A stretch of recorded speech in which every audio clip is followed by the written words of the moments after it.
Indonesia. Terima kasih. Jadi kita akan mulai lagi seperti tadi diinfokan oleh Ibu Nenden.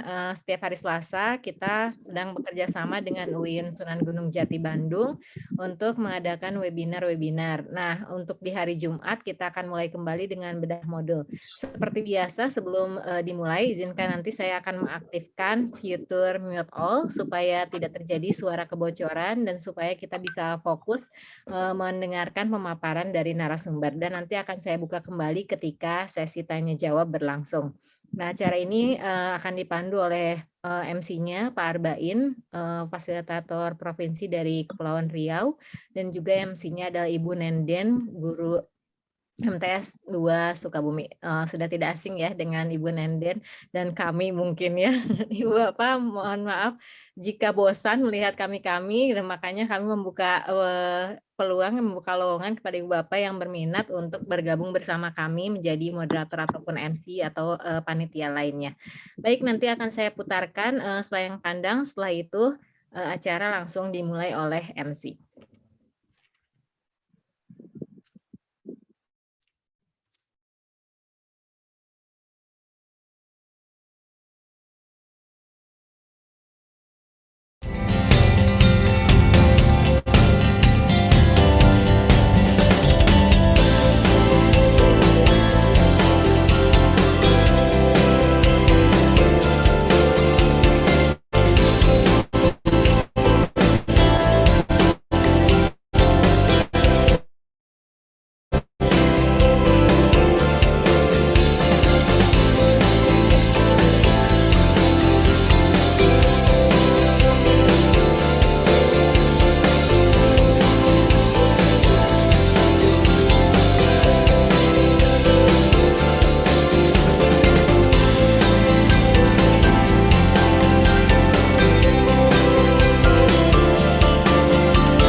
Bismillahirrahmanirrahim. Assalamualaikum warahmatullahi wabarakatuh. Waalaikumsalam warahmatullahi wabarakatuh. Alhamdulillahirabbil alamin. Wassalatu wassalamu ala asrafil anbiya wal mursalin wa ala alihi wa ashabi rasulillahi asmain. Amma ba'du.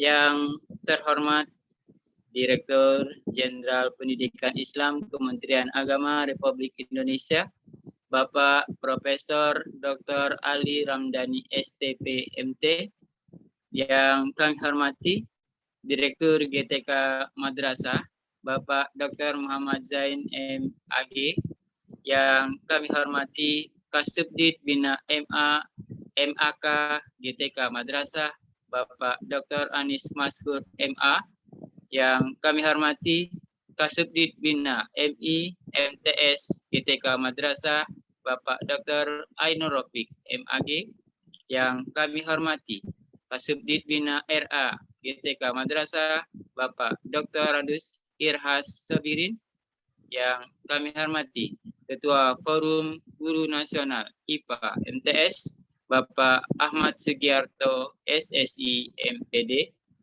serta yang kami hormati narasumber yang siap berbagi pada siang hari ini, yaitu Ibu Dr. Tri Wahyun Agustina MPD selaku dosen Prodi Biologi UIN Sunan Gunung Jati, serta Bapak Ibu peserta webinar pada siang hari ini yang dimuliakan oleh Allah Subhanahu wa Ta'ala. Pertama-tama, marilah kita panjatkan puji syukur kehadirat Allah Subhanahu wa Ta'ala atas segala rahmat dan hidayahnya, sehingga kita masih diberikan keberkahan yang sungguh tak terhingga. pada bulan yang penuh barokah ini, yakni bulan suci Ramadan. Salawat serta salam tercurah pada baginda besar Nabi Muhammad sallallahu alaihi wasallam. Allahumma shalli ala Sayyidina Muhammad wa ala ali Sayyidina Muhammad. Alhamdulillah, pada setiap Selasa kami para pengurus Forum Guru Nasional IPA MTS akan menyelenggarakan webinar yang bekerja sama dengan UIN Sunan Gunung Jati yang pada saat edisi kali ini siap berbagi.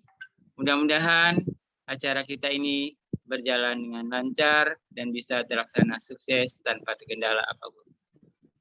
Bapak Ibu yang saya hormati, sebelum melangkah ke acara inti, marilah kita mulai acara ini dengan mendengarkan lantunan ayat suci Al-Quran yang akan dibacakan oleh Bapak Asep Abdul Syukur dari MTS Kunul Khotimah 2 Kuningan. Kepada Bapak Asep disilakan. Assalamualaikum warahmatullahi wabarakatuh. Waalaikumsalam warahmatullahi wabarakatuh. A'udzu billahi minasy syaithanir rajim. Bismillahirrahmanirrahim. وَلَقَدْ أَرْسَلْنَا نُوحًا وَإِبْرَاهِيمَ وَجَعَلْنَا فِي ذُرِّيَّتِهِمَا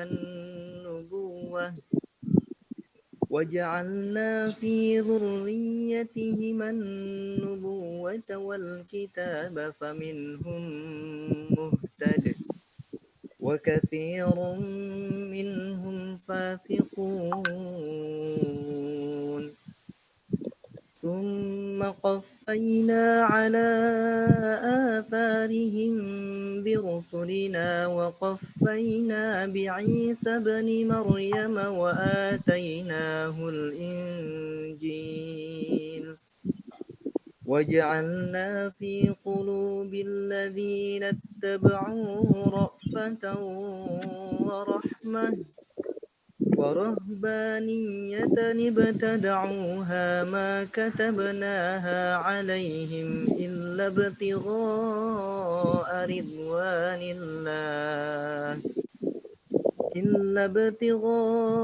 رضوان الله فما رعوها حق رعايتها فآتينا الذين آمنوا منهم أجرهم وكثير منهم فاسقون يا أيها الذين آمنوا اتقوا الله وآمنوا برسوله يؤتكم كفلين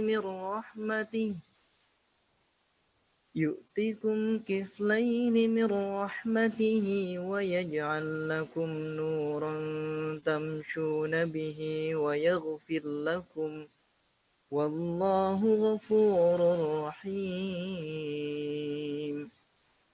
لئلا يعلم أهل الكتاب ألا يقدرون على شيء من فضل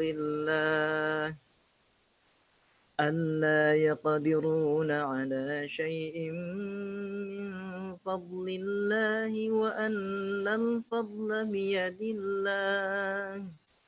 وأن الفضل بيد الله يؤتيه من يشاء والله ذو الفضل العظيم صدق الله العظيم. Wassalamualaikum warahmatullahi wabarakatuh.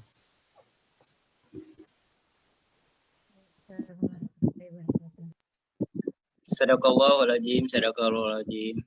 Alhamdulillah, sungguh merdu suara lantunan pembacaan ayat suci Al-Quran pada siang hari ini. Mudah-mudahan semerdu pula acara kita pada siang hari ini dilancarkan. Semoga apa yang kita harapkan pada siang hari ini mendapatkan barokah, apalagi di bulan penuh barokah. Baik, kita masuki acara selanjutnya, yaitu mendengarkan lagu Indonesia Raya dan Mas Madrasah. Kepada hadirin disilakan untuk mengambil sikap sempurna.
Madrasah pendidik anak bangsa, terus mengabdi tak kenal lelah. Guru madrasah teladan anak negeri, terus berjuang ikhlas dalam beramal.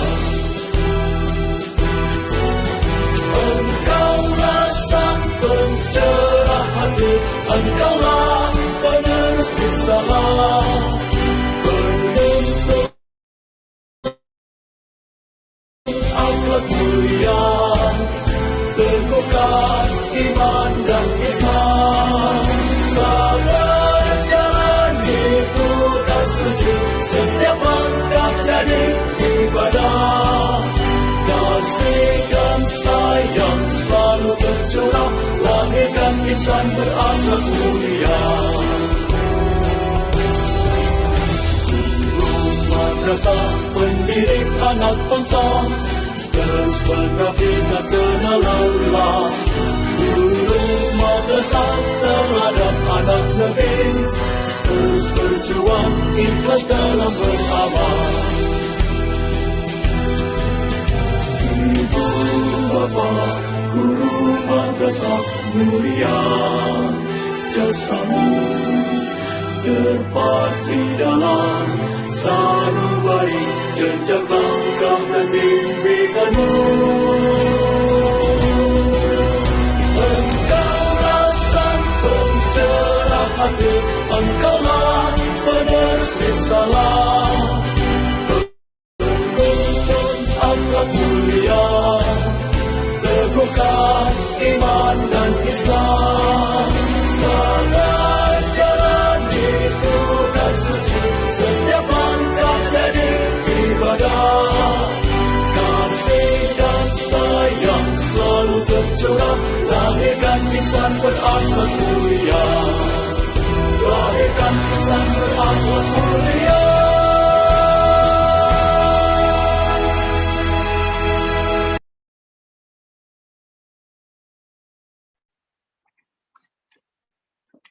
Ya, demikian tadi kita dengarkan lantunan lagu Indonesia Raya dan Mas Madrasah. Hadirin peserta webinar yang saya hormati. Acara selanjutnya yaitu kata sambutan dari Ketua Forum Guru Nasional IPA MTS, pada Bapak Ahmad Sugiarto. Kita silakan. Assalamualaikum warahmatullahi wabarakatuh. Waalaikumsalam warahmatullahi wabarakatuh. Bismillahirrahmanirrahim. Wassalatu wassalamu ala sayyidil mursalin wa imamil muttaqin wa ala alihi wa sahbihi ajma'in. Amma ba'du. Allah Ta'ala fi kitabil aziz. A'udzu billahi minasyaitonir rajim. Bismillahirrahmanirrahim. Ya ayyuhalladzina amanu kutiba alaikumus syiyam kama kutiba alal ladzina min qablikum la'allakum tattaqun. Pertama, marilah kita bersyukur kepada Allah Subhanahu wa taala pada siang ini Allah masih memberikan nikmat kepada kita. Salah satunya kita diberikan semangat untuk belajar, untuk menuntut ilmu yang insya Allah di bulan suci yang mulia ini Allah Subhanahu wa taala akan melipat gandakan 70 kali bahkan sampai 700 kali lipat. Mudah-mudahan kita semua mendapatkan apa yang diinginkan oleh kita dan Allah Subhanahu wa taala memberikan yang terbaik buat kita. Salawat serta salam semoga selalu kita limpahkan pada Nabiullah Muhammad sallallahu alaihi wasallam yang telah memberikan cara teknik bagaimana kita sebagai manusia mengisi waktunya di bulan yang mulia ini dengan berbagai amal soleh. Yang kami hormati Bapak Direktur Jenderal Pendidikan Kementerian Agama Republik Indonesia, Bapak Profesor Dr. Ali Hamdani STPMT, yang kami hormati Bapak Direktur GTK Madrasah, Bapak Dr. Muhammad Zain MAG, yang kami hormati Bapak Kasubdit Bina MA, MAK, Bapak Dr. Anis Mashkur MA, yang selalu menempati kita, Bapak Dr. Ainur Rafiq selaku Kasubdit Bina MIMTS, semoga beliau selalu diberikan kesehatan oleh Allah Subhanahu wa taala. Karena semangat motivasi beliau, kita alhamdulillah tetap semangat dalam kondisi puasa-puasa ini. Yang kami hormati Bapak Ibu pemateri kita yang cukup handal karena beliau ini saat ini membawa materi yang cukup berat gitu. Karena pembelajaran berbasis STEM. Jadi ada sainsnya, ada teknologinya, ada religiusnya, ada engineeringnya, ada matematiknya. Sehingga syukur alhamdulillah beliau masih memberikan waktu kepada kita di tengah kesibukan beliau mungkin meneliti atau mengajar mahasiswa, tapi beliau semangat berbagi dengan kita. Mudah-mudahan beliau diberikan selalu rezeki yang barokah, umur yang barokah, dan waktu yang barokah.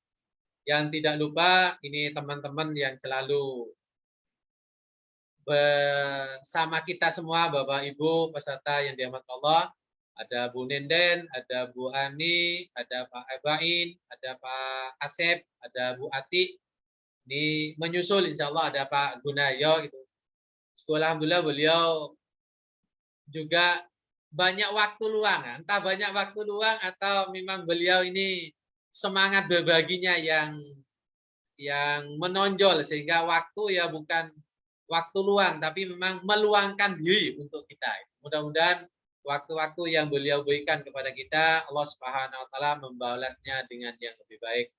Bapak Ibu yang dirahmati Allah, pada siang ini kita mencoba menghadirkan pemateri dengan materi yang sangat dibutuhkan oleh kita. Jadi bagaimana menulis bahan ajar, yang bahan ajar ini kalau di Merdeka Belajar saat ini modulnya sudah ada RPP-nya, sudah ada sintaknya. Sehingga kalau bahan ajarnya sudah kita tahu ilmunya, insya Allah akan lebih baik nanti untuk membuat modulnya. Kemudian Bapak Ibu yang dirahmati Allah, kami selaku pengurus FGN sangat-sangat mengharapkan kepada Bapak Ibu yang mungkin ada waktu luang untuk memberikan semangat kepada kami, untuk membantu kami, untuk hadir dalam acara-acara kami, mudah-mudahan tidak bosan.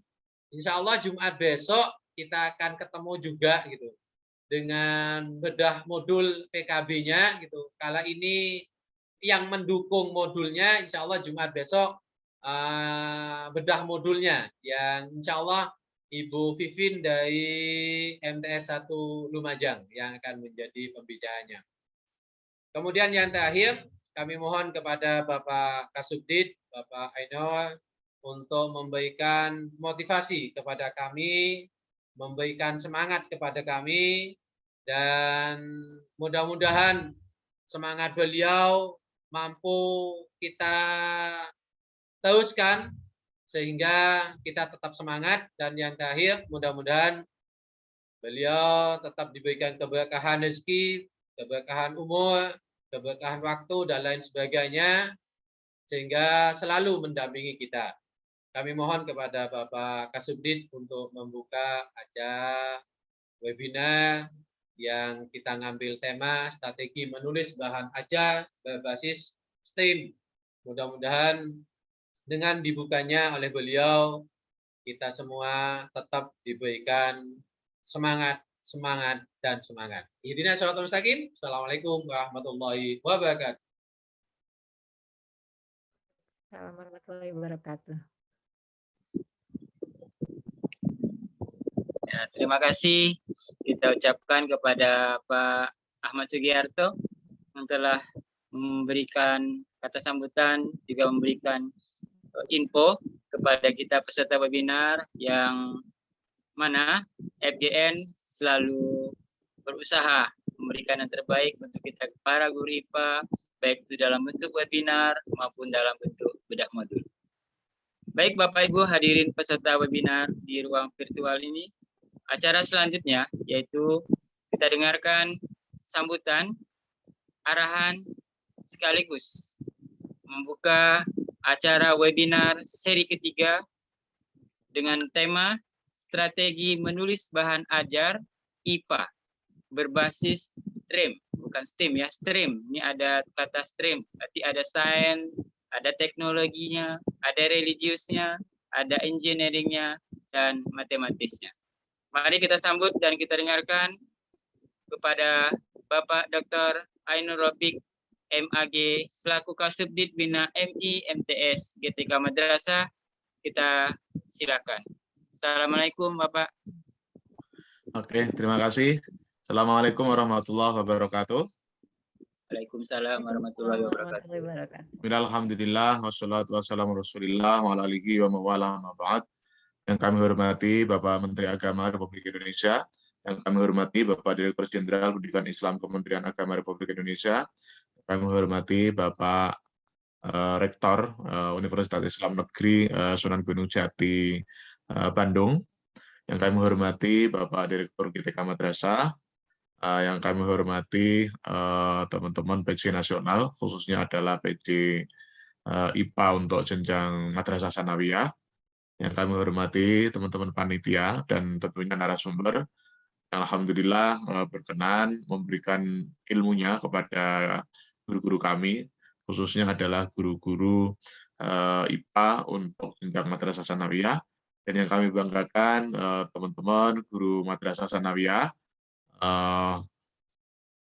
untuk yang mapel IPA, barangkali juga ada guru yang non IPA ini kayaknya. Bapak Ibu yang kami hormati, pertama-tama tentu kita mengucap syukur kehadirat Allah SWT atas segala limpahan karunia, rahmat dan hidayahnya kepada kita semua. Tidak lupa sholawat salam selalu kita aturkan ke junjungan kita, Nabi Agung Rasulullah Muhammad SAW yang senantiasa kita nantikan ucapannya di kelak kemudian. Bapak Ibu yang kami hormati, mungkin ada dua hal yang ingin saya sampaikan. Yang pertama adalah ini kegiatan webinar pada siang hari ini adalah wujud implementasi dari prinsip kinerja 5K ya.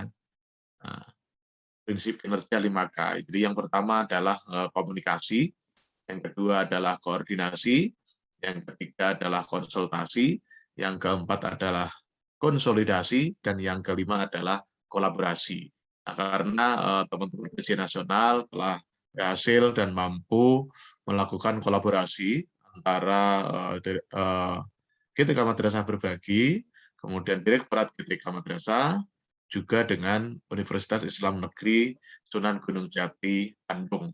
Saya kira ini merupakan satu realitas atau satu capaian yang luar biasa menurut kami, karena sudah melampaui dari K yang pertama, K kedua, K ketiga, K4, sampai yang K kelima. Karena memang untuk melakukan kolaborasi ini bukan suatu hal yang mudah. Oleh karena itu, kami dari Direktorat GTK Madrasah mengucapkan selamat dan mengapresiasi dan kebanggaan yang setinggi-tingginya kepada semua pihak, sehingga kegiatan webinar pada siang hari ini bisa berlangsung, dan tentunya persiapannya sudah sangat matang. Itu yang pertama. Kemudian yang kedua, kegiatan ini kalau kita lihat dari perspektif PKP, katakanlah begitu ya, dari perspektif PKP, program pengembangan keprofesian berkelanjutan, bagaimana di beberapa forum kami sampaikan bahwa sumber pendanaan atau sumber anggaran untuk pelaksanaan PKP itu menurut kami itu ada 5 level ya. Jadi level yang pertama yang sudah sangat jelas dan sudah kita lakukan itu adalah sumber anggarannya adalah dari World Bank yang tahun kemarin itu ya. Nah, itu sudah sangat jelas dan insya Allah di tahun ini juga ada. Meskipun nanti prioritasnya adalah yang kemarin belum dapat ya. Yang kemarin belum dapat nanti mendapatkan itu untuk Pokja ya. Itu sumber anggaran yang pertama. Sumber anggaran yang kedua apa? Yaitu DIPA.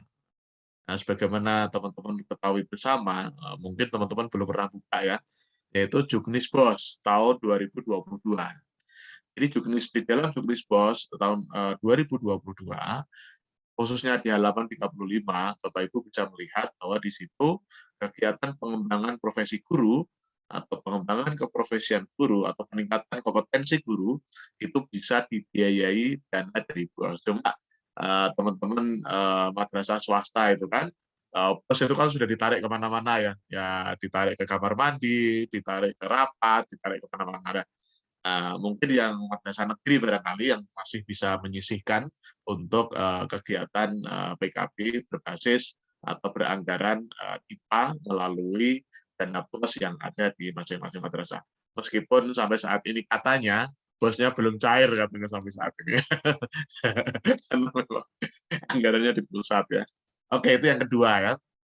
Jadi yang pertama adalah block grant dari World Bank, kemudian yang kedua adalah dari DIPA melalui anggaran BOS. Yang ketiga adalah kerjasama dengan dunia usaha dan dunia industri. Nah, mungkin kawan-kawan memiliki kawan atau memiliki kolega atau memiliki komunikasi yang baik dengan dunia industri atau dunia usaha, kemudian bisa melaksanakan kegiatan seperti pada siang hari ini. Dan yang keempat, ini yang sudah diimplementasikan oleh Bapak Ibu semua, yaitu kerjasama dengan perguruan tinggi. Nah, kerjasama dengan dunia perguruan tinggi. Karena sebagaimana kita ketahui bersama bahwa perguruan tinggi itu kan ada tridharma perguruan tinggi. Nah, salah satu dari tridharma perguruan tinggi adalah pengabdian pada masyarakat. Oleh karena itu, kami mengucapkan terima kasih yang sebesar-besarnya kepada Bu Tri Wahyu Agustina yang berkenan berbagi ilmunya kepada guru-guru kami. Semoga saja nanti apa yang diberikan sangat bermanfaat bagi guru-guru kami. Nah, kemudian yang terakhir apa? Ini yang mungkin agak berat ya bagi Bapak Ibu ya. Yaitu swadana. Nah, ini yang agak repot nih, agak berat ya. Karena memang teman-teman guru kita itu terkait dengan pengembangan diri itu belum mampu mengambil swadana, itu belum mampu. Mungkin jiwanya belum sampai ke sana ya, terkait dengan pengembangan diri. Memang ini harus kita keluarkan gairah untuk pengembangan diri itu melalui swadana ini mungkin perlu kita angkat. Nah, memang kemarin ada klausul bahwa bagi guru yang sudah mendapatkan tunjangan profesi, itu 10% dari tunjangan profesi itu harus digunakan untuk pengembangan diri. Tapi kami nggak berani seperti itu ya. Karena memang tunjangan profesi guru itu kan memang haknya guru. Mau dibelikan untuk beli motor kayak silahkan, mau beli mangkok silahkan, itu kan urusan gurunya. Jadi memang kita belum berani mematok angka misalnya 2% atau 5% dari tunjangan profesi guru itu digunakan untuk pelaksanaan pengembangan diri. Itu merupakan salah satu dari implementasi PKP. Karena sebagaimana kita ketahui bersama, PKP itu kan ada 3 Bapak Ibu ya. Jadi PKB itu sama dengan pengembangan diri, plus publikasi ilmiah, plus karya inovasi. Tuh, Bapak Ibu ya. Jadi sekali lagi kami mengucapkan terima kasih karena ini sudah berarti Bapak Ibu sudah mungkin ini levelnya belum level PKB ya, tapi levelnya adalah level webinar. Tapi sudah bekerja sama dengan dunia perguruan tinggi lagi sangat luar biasa. Barangkali nanti bisa ditingkatkan melakukan PKB kerjasama dengan perguruan tinggi. Nah, Bapak Ibu kan paham kan PKB itu kan harus 32 JP kan. Jadi ada in-nya, ada on-nya, kemudian in lagi, on lagi, dan macam-macam. Apalagi ini terkait dengan IPA. Nah, itu kan memerlukan alat-alat yang diperlukan. Nah, ini Bapak Ibu yang kami hormati, ini di saat yang bersamaan Bapak Ibu, ini teman-teman guru biologi Madrasah Aliyah juga melakukan webinar. Ya. Nah, jadi saya kira ini kebetulan bersamaan ini IPA yang di Sanawiyah, biologi yang di MA. Jadi dua-duanya bisa berjalan, dan saya kira ini merupakan suatu prestasi yang luar biasa bagi guru-guru madrasah di Indonesia. Barangkali itu sangat panjang ini, mohon maaf ya, karena habis naik pesawat, jadi harus ngomongnya banyak ini ya. Oke, terima kasih Bapak Ibu, agar webinar pada siang hari ini bisa berjalan dengan lancar, sukses, berkah, dan bermanfaat bagi kita semua. Maka mari kita buka dengan sama-sama membaca basmalah. Bismillahirrahmanirrahim. Terima kasih. Mohon maaf atas segala kekurangan. Wassalamualaikum warahmatullahi wabarakatuh.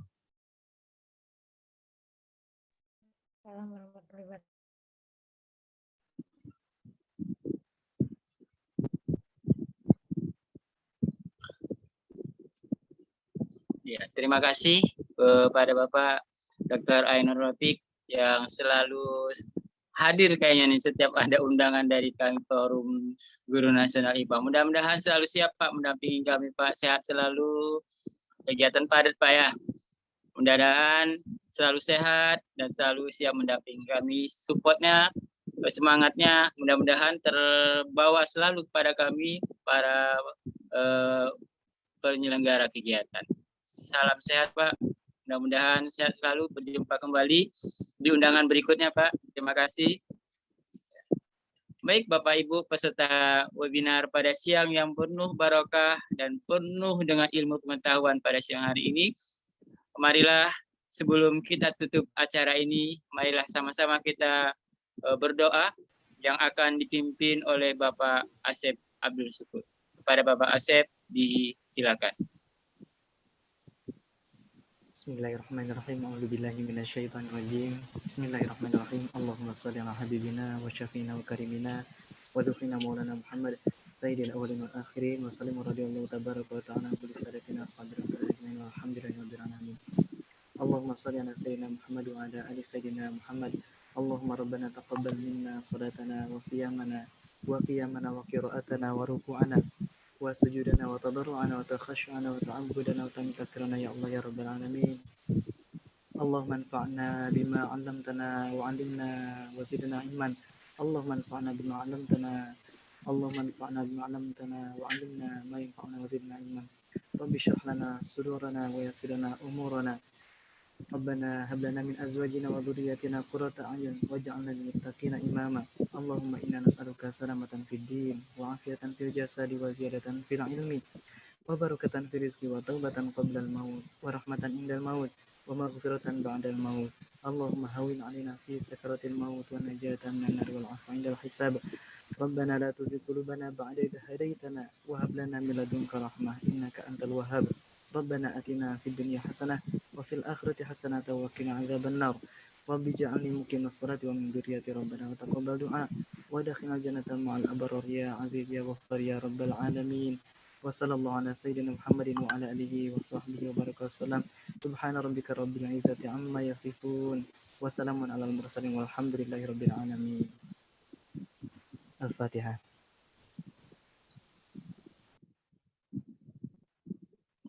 Amin, amin, amin ya robbal alamin.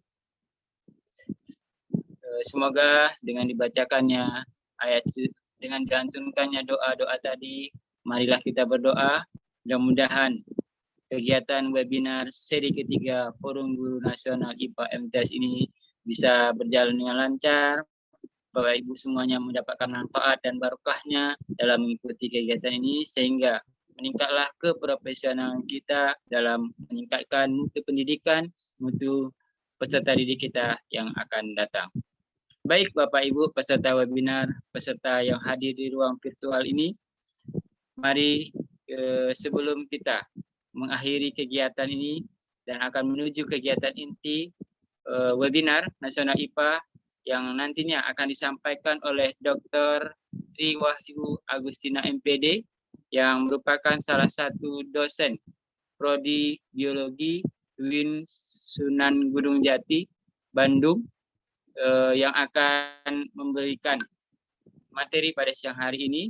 Nanti kegiatan presentasi akan dipandu atau didampingi oleh moderator kita, yaitu Ibu Nenden Sri Sulastri dari MTSN 2 Sukabumi. Kita sapa dulu Ibu Nenden Sri Sulastri. Assalamualaikum.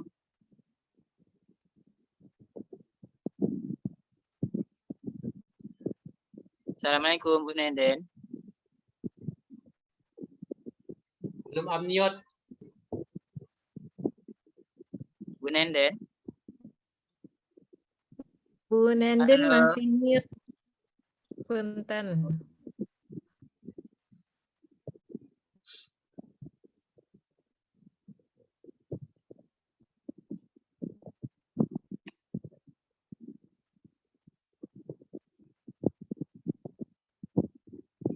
Nggak ada ya?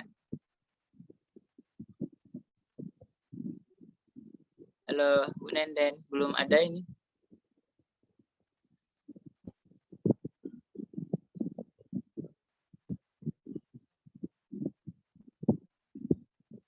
Assalamualaikum Bu Nenden. Bu Nenden suaranya masih termute. Iya, masih mati.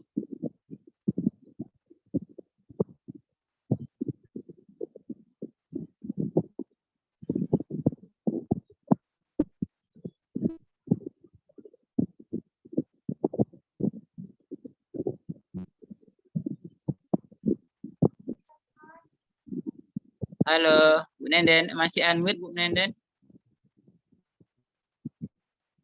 Kenapakah?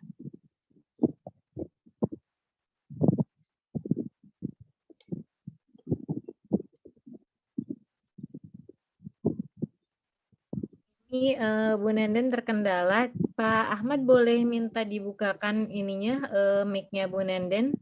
Sudah Bu, sudah tak unmute. Oh, unmute ya. Saya juga sudah lepas ininya unmute themselves-nya. Bu, beliau co-host juga misalnya bisa. Iya, harusnya bisa. Ya, Cuman bisa berarti itu. kemungkinan jaringannya ya.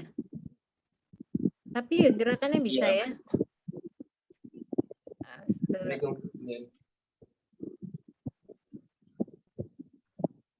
Dari baik ya Bapak, sambil menunggu saja kita putarkan ini aja dulu ya. FGN IPA. Atau kita Pak Arbain mau bantu. Bu Nenden Iya, bagaimana? saya bacain. Iya. Bacakan Jeda dulu kurikulum. mungkin Bu Ani.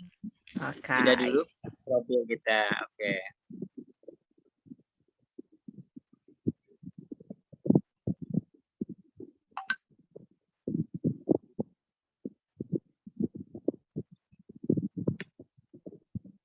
Oke Bapak, sambil menunggu ya, saya menunggu ini teknisnya Bu Nenden kembali, saya putarkan video profil FGN kita.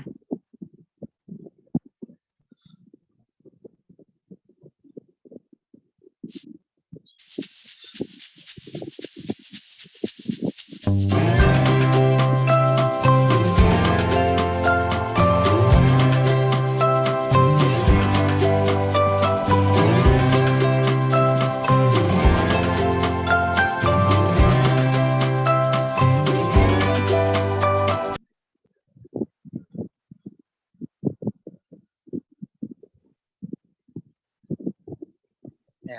Gimana Kak Bu Nenden? belum aktif sepertinya. Bagaimana Bu Nenden? Masih belum? Ya kalau belum boleh dibacakan Saya dulu lanjut Pak ya. ini aja CV-nya Ya, sama saya Pak Arbain bacain. ya. Oke. Oke, siap. Yes. Baik Bapak Ibu, karena moderator kita sedang terkendala jaringan, mungkin di sana sinyalnya sedang bermasalah.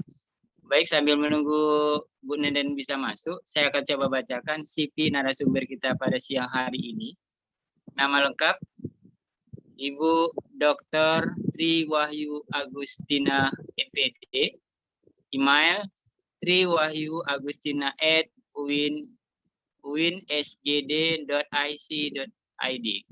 Alamat kantor Program Studi Pendidikan Biologi Fakultas Tarbiyah dan Keguruan UIN Sunan Gunung Jati, Bandung, Jalan Cimerencang, Soekarno-Hatta Gede, Bage, Kota Bandung.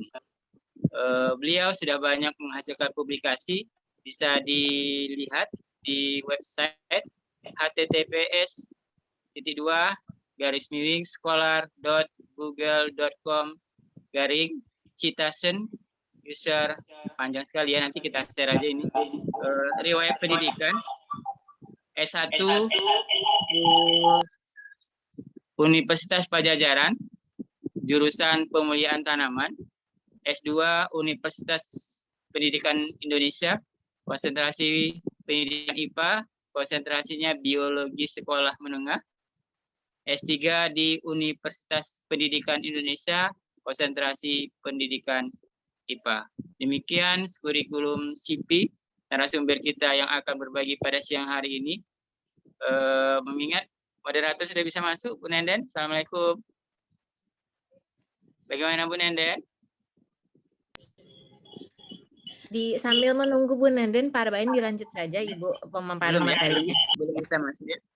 Baik Bapak Ibu, karena narasumber moderator kita masih terkendala, saya MC mengambil alih untuk sementara. Baik, kita sapa lagi narasumber hebat kita yang siang hari ini di bulan penuh barokah ini siap berbagi. Kita sapa dulu Ibu Tri Wahyu Agustina. Assalamualaikum Ibu Tri. Waalaikumsalam warahmatullahi wabarakatuh, Bapak Ibu. Ya, Bagaimana kabarnya? Ya, sehat? Alhamdulillah sehat. Disapa siapa biasa Ibu? Kenapa Ibu Bapak? Disapanya siapa biasa? Oh ya, baik. Saya biasa di kampus dipanggilnya Ibu Nina, Bapak Ibu. Oh, Nina jauh ya. Ibu Nina ya. Jadi kalau nama Tri Agustina terlalu panjang, jadi biasa dipanggilnya Ibu Nina. Seperti itu, ya. Bagaimana Bu? Bu Nenden sudah bisa tuh? Ya. Bu Nenden sudah bisa? Bu Nenden sudah, Bu Ari? Gimana Bu Nenden? Sudah bisa belum? Belum sepertinya ya. Baik Ibu Nina, itu sapaan beliau pada siang hari ini. Sudah. Waalaikumsalam warahmatullahi wabarakatuh. Semangat. Oke, Bu Nenden. Saya kembalikan ke Bu Nenden ya. Ya, terima kasih Bapak. Silakan dilanjutkan Bu Nenden. Bismillahirrahmanirrahim. Assalamualaikum warahmatullahi wabarakatuh. Bismillah, alhamdulillah, wassalatu wassalamu ala rasulillah wa ala alihi wa sahbihi wa mawalah, amma ba'du. Baik Bapak dan Ibu sekalian, alhamdulillah, puji dan syukur marilah kita panjatkan kehadirat Allah Subhanahu wa taala. Salawat dan salam semoga tercurah pada baginda besar Nabi Muhammad sallallahu alaihi wasallam. Baik Bapak dan Ibu sekalian, mohon maaf sekali karena ini dunia virtual, jaringan internet saya maklum mungkin ya, karena saya tinggalnya Ibu narasumber ada di Sukabumi, Sukabuminya pun Sukabumi Selatan, sangat jauh sekali. Jadi jaringan internetnya maju mundur seperti itu. Bapak dan Ibu peserta webinar yang berbahagia, alhamdulillah hari ini kita kedatangan tamu istimewa yaitu Ibu Dr. Tri Wahyu. Mohon izin Ibu bentar. Tri Wahyu Agustina MPD. Bukan begitu, Bu? Betul ya? Ibu Dr. Betul, Tri Ibu. Agustina ini beliau adalah dosen biologi di Universitas Negeri UIN Sunan Gunung Jati Bandung, Bu. Iya, UIN Sunan Gunung Jati ya, Bu. Baik, Bapak dan Ibu sekalian, hari ini materi kita sebetulnya adalah materi, kalau kata Pak Ahmad tadi, adalah materi yang sangat berat katanya, Bu. Mohon izin, seberat apa ya, Bu, kira-kira materi kita di hari ini? Amat berat katanya, Bu, tapi insya Allah ya, kita bertemu dengan orang yang luar biasa, insya Allah tidak akan berat, Pak Ahmad. Adapun materinya, beliau itu mengangkat tentang strategi menulis bahan ajar berbasis STEM. Kalau biasa yang kita kenal, STEM biasa ya, Bu. Tapi kalau ini ada STEM-nya, yaitu Science, Teknologi, Religion, Engineering, dan juga Matematik. Baik Bapak dan Ibu sekalian, biar tidak tambah penasaran dengan pemaparan materi beliau, marilah kita dengarkan bersama-sama. Kita buka forum mungkin Bunda dengan kita membebaskan peserta atau bagaimana? Bebaskan gimana, Ibu, maksudnya?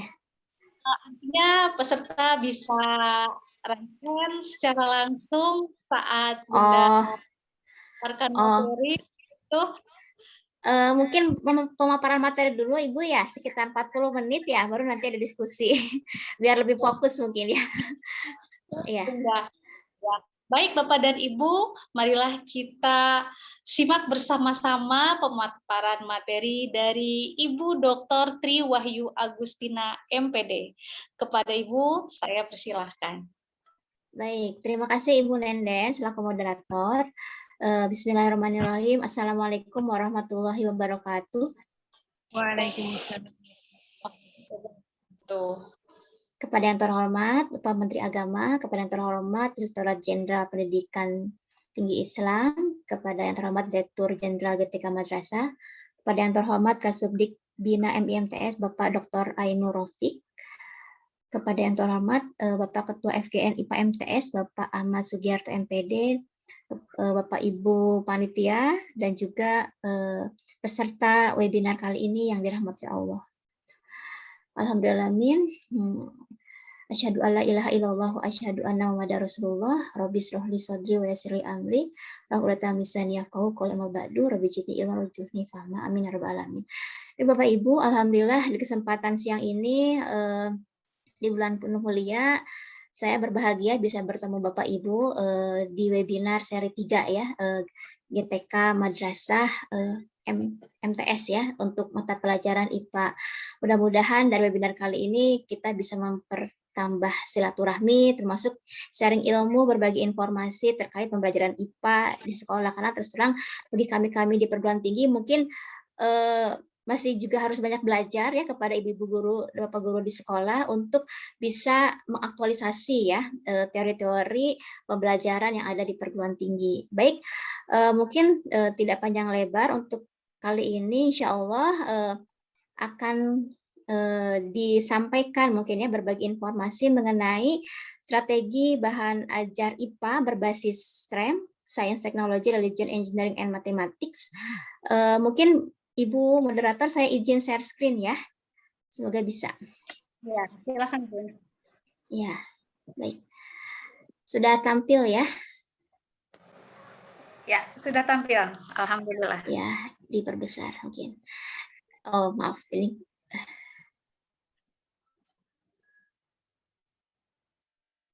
Ya, baik, tadi seperti yang disampaikan oleh Bapak Ketua Pak Dr. Ahmad Sugiarto, tadi dikatakan materi ini berat gitu ya. Mudah-mudahan tidak seperti itu Bapak Ibu ya. Ini coba diringankan, karena saya percaya Bapak Ibu sebenarnya sudah expert ya, sudah ahli malang melintang mengajar IPA di sekolah masing-masing. Jadi saya yakin Bapak Ibu sebenarnya sudah bisa gitu ya mengetahui, mendalami, mungkin secara tidak sadar juga sebenarnya mengaplikasikan ya pembelajaran STREM itu di sekolah masing-masing seperti itu. Dan mudah-mudahan ini bisa diterima gitu ya. Atau mungkin nanti ke depannya kita bisa kolaborasi gitu ya, bisa sharing dan sebagainya ya. Mudah-mudahan nanti ini kerjasama bisa berkelanjutan ya Bapak Ibu ya dengan forum Guru Nasional IPA MTS ini. Baik Bapak Ibu, sebenarnya PPT-nya sudah di-share juga ya tadi ke panitia, ke Ibu Arni, mudah-mudahan sudah diterima oleh Bapak Ibu di tempatnya masing-masing. Baik, ini mungkin jadi slide awal ya tentang pertanyaan kepada kita semua di sini ya. Ini sebenarnya termasuk untuk saya pribadi juga Bapak Ibu ya, sekaligus refleksi juga, karena bagaimanapun sebenarnya untuk menulis itu tidak hanya kewajiban guru ya, tapi kewajiban pendidik, apakah dia itu dosen ataupun guru gitu ya, orang-orang yang berkecimpung dalam dunia pendidikan khususnya. Jadi ini menjadi refleksi bagi diri kita. Mungkin kita sudah terbiasa gitu ya menulis bahan ajar di sekolah masing-masing gitu ya, sudah terbiasa membuat PPT, apalagi dalam kondisi pandemi kemarin dan saat ini ya, ini dalam kondisi pembelajaran online mungkin ataupun hybrid, ini akhirnya kita terbiasa gitu ya untuk menulis atau membuat PPT gitu ya. Atau sebelumnya mungkin ketika pembelajaran offline seperti sebelumnya gitu. Kemudian Bapak Ibu juga sudah terbiasa membuat LKPD, kemarin juga sudah disampaikan ya oleh Ibu Dr. Sumiatis Ada tentang bagaimana membuat LKPD yang menarik gitu ya di sekolah. Jadi ini sudah istilahnya sudah menjadi makanan sehari-hari Bapak Ibu sebenarnya ya di sekolah. Jadi mudah-mudahan ini tidak berat materi kali ini ya Ibu Bapak. Kemudian juga membuat modul mungkin sudah terbiasa ataupun membuat buku. Bahkan bisa jadi bahan tulisan yang dibuat oleh Bapak Ibu sudah diterbitkan gitu ya oleh pihak penerbit ya. Ini suatu prestasi yang luar biasa bagi Bapak Ibu ya. Jadi kita bisa menyampaikan ilmu secara luas gitu ya ke khalayak yang lainnya. Dan biasanya menulis itu merupakan proses ya yang biasa dilakukan di pelajaran bahasa gitu ya. Jadi kalau orang bahasa mungkin sudah terbiasa dengan kegiatan menulis. Nah, ini bagaimana kalau kegiatan menulis ini kita terapkan di pelajaran IPA? Ini menjadi sebuah tantangan sekaligus peluang bagi kita ya untuk bisa melatih diri gitu ya, meningkatkan keterampilan, meningkatkan kemampuan, kompetensi gitu ya untuk terbiasa menulis ya pokok bahasan IPA seperti itu. Nah, ini mungkin menjadi sebuah motivasi juga ya bagi kita Bapak Ibu sebagai pendidik ya di lembaga pendidikan Islam khususnya, bahwasannya memang ternyata menulis itu adalah hal yang suatu yang sifatnya urgen gitu ya bagi kita semua. Karena memang ada landasan-landasan, di sini ada landasan religionnya gitu ya, landasan yuridisnya, kemudian kita pun tidak lepas dari fakta empiris ya yang terjadi di lapangan gitu ya, bagaimana akhirnya tadi ya para pendidik ya, apakah itu dosen ataupun guru-guru juga tertantang gitu ya untuk melakukan kegiatan menulis, termasuk nanti apa itu ya mungkin secara ringkas mengenai bahan ajar gitu ya penulisannya, dan juga mengenai apa itu bahan ajar STREM. Nah, dari sini ini kemudian akhirnya kita coba buat ya semacam strategi ya, ini mungkin sekedar apa ya sharing ide gitu ya, sharing pengalaman kepada Bapak Ibu tentang strategi menulis bahan ajar IPA berbasis STREM dengan menggunakan triple step writing strategy. Sebenarnya strategi menulis itu banyak Bapak Ibu ya, Bapak Ibu bisa lihat atau bisa browsing gitu ya di berbagai macam jurnal-jurnal penelitian gitu ya, ataupun mungkin Bapak Ibu sudah pernah mengikuti berbagai macam pelatihan-pelatihan gitu ya, atau Bapak Ibu mungkin sekaligus mengembangkan gitu strategi menulis gitu ya di sekolahnya masing-masing. Ini sudah banyak hal, tapi kebetulan untuk saat ini karena kebetulan ada pengalaman gitu ya dalam triple step strategi ini, coba kami sampaikan ide ini kepada Bapak Ibu. Siapa tahu Bapak Ibu ada yang tertarik gitu ya, atau ada yang ingin mengetahui lebih detail seperti apa strategi menulis bahan ajar IPA berbasis STREM. Ibu moderator atau Bapak Ibu terlalu cepat suara saya? Enggak, Bun. Enggak ya. Mohon maaf jika terlalu cepat. Tapi jelas suaranya Bapak Ibu ya. Jelas, sangat jelas sekali. Silakan. Sangat jelas. Baik, karena di Bandung ini agak-agak mendung Bapak Ibu ya, agak deg-degan ini ya, khawatirnya hujan ini. Ya. Baik, Bapak Ibu, mungkin tadi ya kita awali dengan motivasi secara ruhiyah ya. Tadi apalagi kita dalam lembaga pendidikan tinggi Islam, tentu saja masalah agama tuh hal yang sangat urgent ya, sangat penting gitu ya. Ini seperti disantumkan juga di Al-Qur'an ayat Ali Imran 190. Ini salah satu surat saja ya dari berbagai macam surat yang ada mengenali ulul albab ya. Mengenai ulul albab. Bahwasanya ulul albab ini memang di Quran sendiri kalau tidak salah ya, mohon nanti dikoreksi juga, Allah telah memberikan catatan gitu ya, predikat istilahnya gelar yang luar biasa kepada kita sebagai ulul albab itu sampai 16 kali. Berarti ini menunjukkan betapa pentingnya istilah ulul albab. Orang-orang yang berakal, orang-orang yang berpikir. Nah, salah satu ciri dari ulul albab itu adalah menyampaikan ilmunya kepada orang lain untuk memperbaiki masyarakat. Jadi menyampaikan ilmu kita untuk memperbaiki masyarakat. Nah, kita sebagai pendidik, salah satu cara untuk menyampaikan ilmu kita, dalam hal ini ilmu IPA gitu ya, karena kita sebagai pendidik ataupun guru IPA gitu ya di madrasah adalah dengan cara tulisan gitu ya, mengkomunikasikan tulisan kita dalam bentuk bahan ajar. Ini sebagai bentuk manifestasi, sebagai bentuk konsekuensi keimanan kita kepada Allah gitu ya, dan juga kepada Rasulullah sebagai uswah kita, suri teladan kita sampai yaumul kiamah nanti. Kemudian juga sama ya seperti yang disampaikan oleh Rasulullah, beliau bersabda, jagalah ilmu dengan menulis seperti itu. Bahkan Rasulullah sampai sengaja gitu ya menjadikan sahabatnya Zaid bin Sabit radhiyallahu anhu sebagai sekretarisnya ya. Beliau seorang yang cerdas, Zaid bin Sabit ini sebagai penerjemah menguasai berbagai macam bahasa. Jadi ini menunjukkan bagaimana Rasulullah sendiri menganggap menulis itu adalah suatu kegiatan yang penting ya bagi umat kita, umat muslim. Apalagi pernyataan yang disampaikan oleh Imam Syafi'i ya, ikatlah ilmu dengan tulisan agar tidak hilang gitu ya, agar tidak lari, agar tetap terikat ya, tetap menempel gitu ya pada diri kita. Mudah-mudahan bentuk tulisan kita itu menjadi amal jariah gitu ya, investasi di dunia akhirat. Dan insya Allah kan ilmu yang bermanfaat itu menjadi ladang amal ya sampai nanti kita meninggal ya, seperti itu. Baik, itu mungkin sedikit saja ya mengenai landasan religionnya, mudah-mudahan menjadi motivasi ruhiyah buat kita juga. Nah, adapun dari sisi landasan yuridisnya, mungkin produk hukumnya, ini Bapak Ibu mungkin sudah ketahui bersama juga ya bagaimana berbagai macam undang-undang, peraturan dari pemerintah menuntut kita sebagai pendidik untuk profesional gitu ya, sebagai dosen profesional, sebagai guru profesional gitu ya, termasuk nanti ke arah standar pendidikan nasional. Ini yang terbaru misalkan di Undang Peraturan Pemerintah nomor 57 tahun 2021 mengenai standar pendidikan nasional. Berarti nanti ke arah proses pembelajaran di sekolah. Dan tidak cukup itu saja, bahwasanya UNESCO sendiri memberikan penekanan kepada kita tentang pentingnya literasi membaca dan literasi menulis. Karena bagaimanapun sebelum kita menulis kan harus membaca dulu Bapak Ibu ya. Berarti otomatis ini dua hal yang tidak bisa dilepaskan begitu saja. Satu sama lain saling mengkait ya, saling berhubungan ya, seperti itu.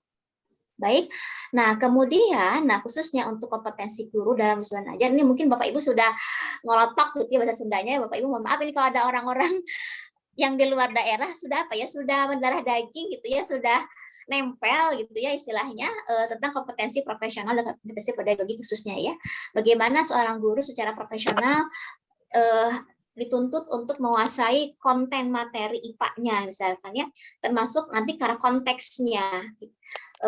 Bagaimana nanti kedepannya guru pun dapat mengembangkan materi ajar ya yang dapat diampu secara kreatif gitu.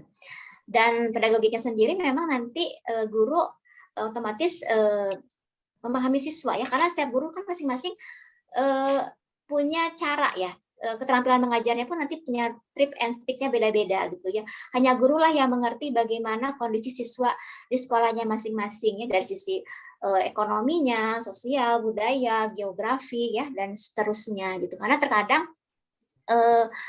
bahan ajar yang kita gunakan, misalkan ya kalau kita menggunakan yang lain bisa jadi tidak matching gitu ya. Artinya belum sinergis ya dengan kebutuhan di sekolah. Karena tadi terkait dengan bagaimana kondisi real di lapangan. Dan mudah-mudahan ketika kita menulis bahan ajar yang dibuat oleh guru sendiri ya, itu sebagai bagian dari keterampilan komunikasi antara guru dengan siswanya.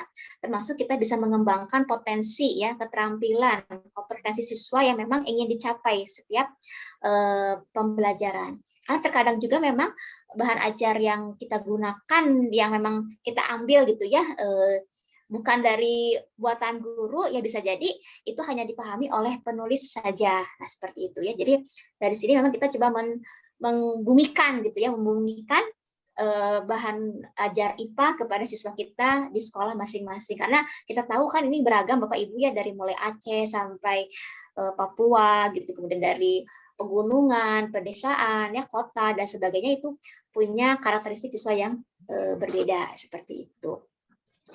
Baik, nah ini secara fakta empiris Bapak Ibu ya, bahwasannya memang hasil studi lapangan yang dilakukan oleh Profesor Pandungan Sinaga ini menunjukkan ternyata keterampilan guru pada saat menulis bahan ajar itu masih rendah seperti itu, dan pelatihan menulis itu juga masih minim. Mudah-mudahan ini tahun 2016, mudah-mudahan sekarang ini udah tahun 2002 semakin banyak ya pelatihan-pelatihan guru berkenaan dengan pelatihan menulis seperti itu. Hanya memang terkadang ketika ada pelatihan menulis pun ya ini masih ada ya kendala yang dihadapi oleh para guru ya. Dalam hal ini masalah tadi motivasinya, kemudian manajemen waktu, karena memang kita ketahui bersama baik itu dosen ataupun guru sibuk gitu Bapak Ibu ya dengan berbagai macam hal gitu ya, urusan sekolah, urusan yang lain, sehingga akhirnya mungkin waktu luang untuk menulis agak terkendala seperti itu ya, termasuk pengetahuan menulis ya.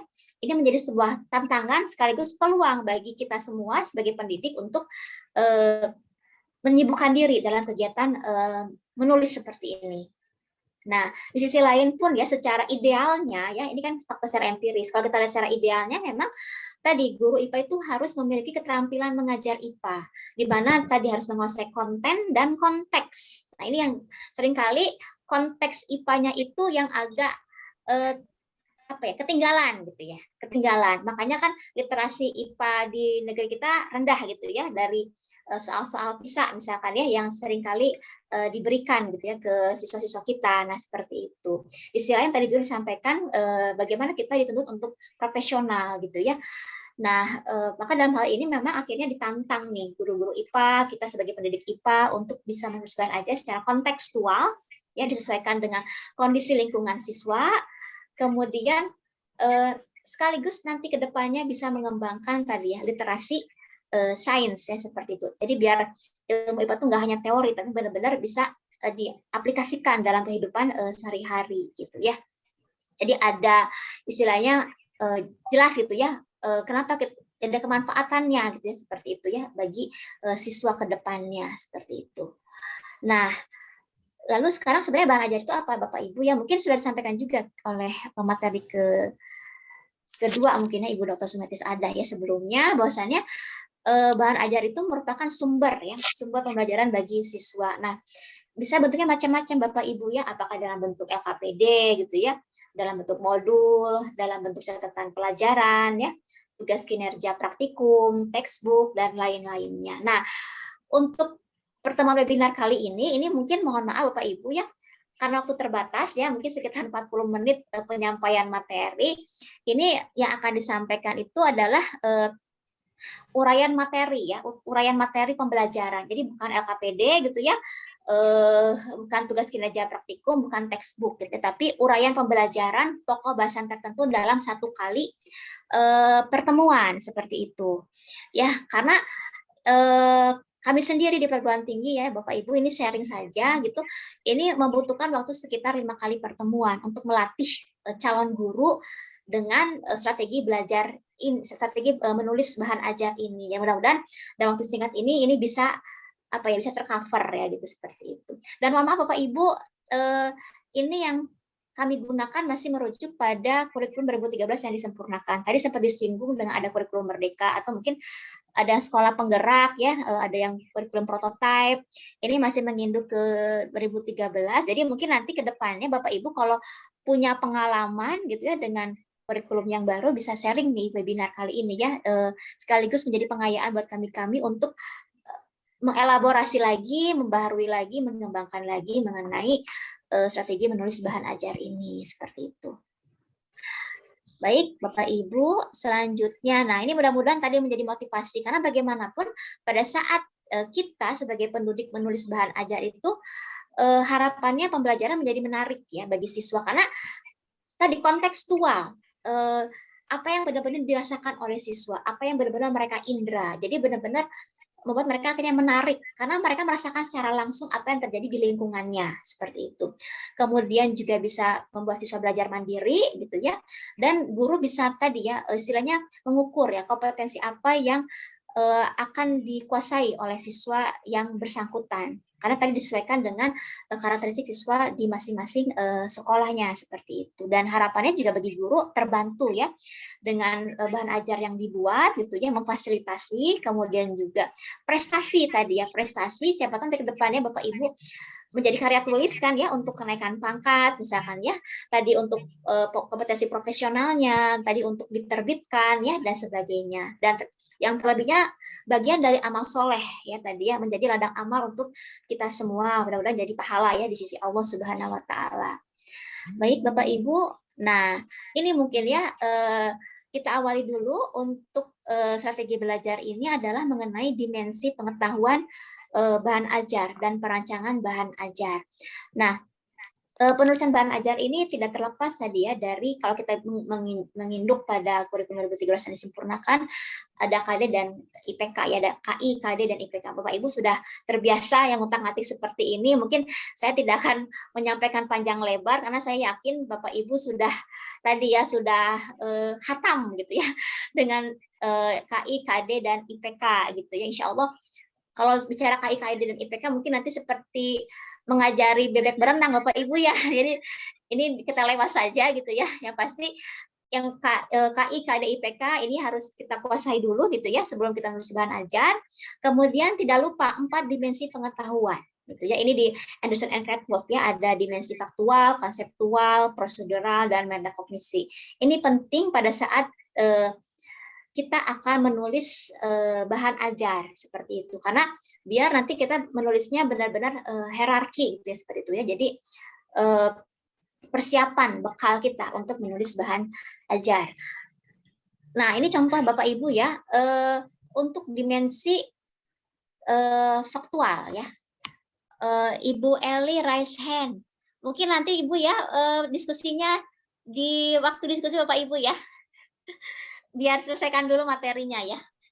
Bu moderator ya, ke peserta, mohon maaf. Ya, baik kita lanjutkan Bapak Ibu ya, mohon maaf. Nah dimensi pengetahuan dimensi pengetahuan berupa pengetahuan faktual ya. Ini Bapak Ibu mungkin sudah hafal ya, sudah mengetahui. Ini contohnya ya, kita ambil di pokok bahasan gunung berapi ya. Kalau tidak salah di kelas 7 Bapak Ibu ya. Mohon koreksi kalau saya salah Bapak Ibu ya. Ada Bapak Ibu yang sudah menguasai kurikulumnya gitu ya. Jadi kita berangkat dari fakta ya. Fakta-fakta, elemen-elemen, komponen-komponen yang memang benar-benar diindra oleh siswa di sekitarnya. Nah, misalkan gunung berapi. Ini cocok sekali bagi siswa yang memang dekat dengan gunung berapi. Misalkan kemarin meletus ya di Gunung Semeru atau Gunung Merapi di Jogja dan sebagainya. Atau mungkin siswa menyaksikan di televisi gitu ya, menyaksikan di video gitu ya, atau mereka merasakan langsung ketika terjadi letusan, mereka akan dengan lancar gitu ya mengungkapkan seperti apa ya fenomena yang terjadi pada saat gunung api itu meletus. Misalkan ada hujan abu, ada bau gitu ya, ada gas beracun, awan panas dan sebagainya. Ini hal-hal yang memang mereka indra, yang mereka ungkapkan secara mudah. Jadi fakta yang ada di sekeliling mereka. Kemudian mengenai konseptual. Nah, ini baru konseptual. Ini agak naik lagi gitu ya. Jadi dari fakta-fakta yang mereka ungkapkan, gagasan-gagasan yang mereka ungkapkan ya secara konstruktivis, nanti kita coba jembatani ya, kita refleksikan dengan pengetahuan yang dimiliki oleh para pakar-pakar. Seperti itu ya.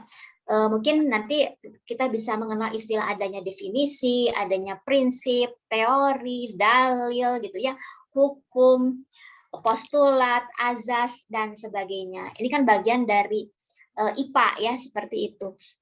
Nah, misalkan di sini kita definisikan apa itu gunung berapi ya, seperti itu. Ini kan berarti definisi ini memang kita berangkat dari istilahnya para pakar gitu ya, seperti itu. Ini akan mudah bagi siswa tadi untuk ada bridgingnya ya, dari fakta ke arah konsepnya, seperti itu. Kemudian ke pengetahuan prosedural. Nah ini ya, pengetahuan tentang cara melakukan sesuatu ya, mempraktekkan metode, kemudian menggunakan keterampilan ya, teknik, algoritma, metode dan sebagainya. Jadi diawali dengan istilah bagaimana langkah-langkahnya gitu ya. Misalkan kalau kita ambil pokok bahasan gunung berapi, misalkan siswa diminta untuk mengurutkan cara-cara mengumpulkan batuan gitu ya, menentukan umur batuan dan sebagainya. Nah, untuk prosedur ini kembali, ini kan sekedar contoh Bapak Ibu ya. Silakan nanti ke depannya Bapak Ibu bisa membuatnya menyesuaikan dengan kondisi lingkungan masing-masing di sekolah, seperti itu. Karena kan tadi beda-beda ya, dari sisi karakter ataupun dari sisi kondisi siswa. Yang pasti ada tadi prosedural, bagaimana langkahnya, bagaimana caranya, bagaimana metodenya, seperti itu.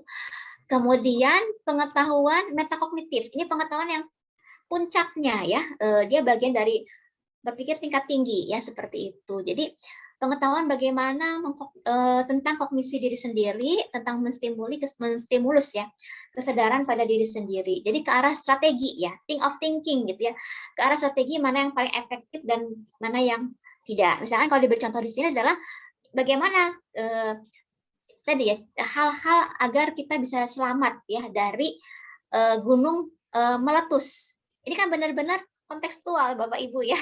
Dan ini kan kita diajarkan di sekolah-sekolah ya, misalkan menghindari tsunami seperti apa gitu ya. Kemudian juga mungkin menghindari bahaya banjir dan seperti apa. Jadi benar-benar ini kontekstual ya, seperti itu. Kemudian dari sini setelah ini terkuasai gitu oleh kita sebagai pendidik, dari mulai fakta, faktual, konseptual, prosedural dan metakognisi, berarti kita sudah punya bekal ya. Bekal untuk bisa menulis bahan ajar tadi. Nah, kemudian berikutnya adalah merancang ya, merancang bahan ajar. Kita perhatikan urutan penyajian plus cakupan dan ruang lingkupnya gitu ya. Urutannya ini Bapak Ibu mungkin sudah terbiasa juga ya, materi prasyarat ya, prerequisite gitu ya. Jadi memang materi prasyaratnya disampaikan terlebih dahulu sebelum ke materi yang pokoknya, karena tadi kan kita rencananya buat dalam satu saja dulu ya, kita coba dalam satu pokok bahasan gitu ya, biar nanti ke depannya itu lebih mudah ya, seperti itu. Kemudian kita mulai gitu ya dari yang mudah dulu ke yang rumit. Oke, tadi dari fakta dulu ya, dari fakta dulu baru ke konsep, prosedural, metakognisi gitu ya. Dari yang mudah ke rumit, dari yang sederhana ke kompleks, dari yang konkret ke abstrak. Jadi benar-benar ini merunut ya, seperti itu. Kemudian tadi mencakup 4 dimensi pengetahuan tadi. Dan kita pun memikirkan di sini yang merencanakan cakupannya ya, keluasannya, kedalaman dan urutan penyajian materi. Karena seringkali ketika menulis ya, kalau saya sendiri secara pribadi gitu ya Bapak Ibu, mungkin ketika menulis itu terlalu sempit gitu ya, atau mungkin terlalu luas gitu ya. Karena kan tiap siswa itu punya tadi ya, beda-beda ya, disesuaikan dengan kondisi siswa di sekolahnya masing-masing gitu ya. Apakah mungkin terlalu dangkal atau terlalu dalam, tergantung dari tadi ya, IPK-nya apa yang akan kita capai ya, seperti itu. Nah, tidak lupa dilengkapi biar lebih mudah menangkap siswa ya, tadi kita konkretkan dalam bentuk representasi secara visual ya, dilengkapi teksnya, dilengkapi dengan representasi visual dalam bentuk gambar. Ini kan udah biasa Bapak Ibu kalau di IPA ya, gambar, kemudian dalam bentuk grafik, dalam bentuk diagram, dalam bentuk tabel, simbol, persamaan, kemudian dalam bentuk mungkin kita buat skema, kita buat bagian alur, kita buat bagian konsep, kita buat peta konsep, yang pasti siswa itu mudah untuk mengerti dari isi bacaan ya guru ataupun dosen, seperti itu. Nah, ini Bapak Ibu kita beralih sekarang ke STREM tadi ya. Ini ini dibuatkan semacam alur Bapak Ibu. Mungkin Bapak Ibu sudah mengetahui ya, karena tentang STEM khususnya sudah banyak ya pelatihan-pelatihan, webinar-webinar, atau bahkan Bapak Ibu mungkin sudah mengadakan penelitian di sekolah masing-masing, bahkan sudah menerapkan STEM di sekolahnya masing-masing. Jadi ini hal yang sudah biasa bagi Bapak Ibu ya. Jadi kita coba ya, bagaimana menulis bahan ajarnya, kita coba kolaborasikan dengan bahan ajar IPA STEM. Jadi istilahnya kalau makanan itu, bulan puasa ngomongin makanan Ibu moderator ya Bapak Ibu ya, istilahnya ada plusnya gitu ya. Jadi misalkan kalau nasi ya kita tambahkan dagingnya gitu ya, dagingnya STEM gitu ya. Jadi bahan ajar yang ada plusnya, bahan ajar IPA yang berbasis STEM ya, seperti itu. Nah, STEM sendiri mungkin semacam apa ya, semacam perkembangannya gitu ya. Di tahun ini diawali bisa jadi menurut para ahli ya, ini mungkin nanti butuh masukan dari Bapak Ibu juga. Ini adalah diawali dengan STS ya, itu sekitar tahun 2000-an kalau tidak salah ya, Science Technology Society, atau mungkin STM ya, Sains Teknologi Masyarakat, itu sangat booming di era sekitar tahun 2000-an. Itu guru-guru sudah menerapkan ya STM ini. Kemudian ada problematika lingkungan, akhirnya ditambahkan dengan environment ya, dengan lingkungan. Nah, kemudian di era tahun 2010, tahun 2011 ya, kemudian berkembanglah ya dengan STEM, Science, Technology, Engineering, and Mathematics. Ini sebenarnya diawali oleh National Science Foundation ya, gerakan reformasi di Amerika ya, seperti itu ya. Tujuannya memang pada masa itu ya, oleh Amerika sendiri memang ada gap ya, ada gap antara dunia kerja dengan dunia pendidikan, sehingga akan dikembangkanlah model pembelajaran STEM gitu ya. Nah, kemudian 2016, 2017 kesini-sininya mulai berkembang STEM. Tadi melihat dari cuplikan lagu himne Mars ya, Mars MTS, ada arts-nya ya gitu ya, ada religious, ada arts, kayaknya nyambung gitu ya dengan STEM ini ya.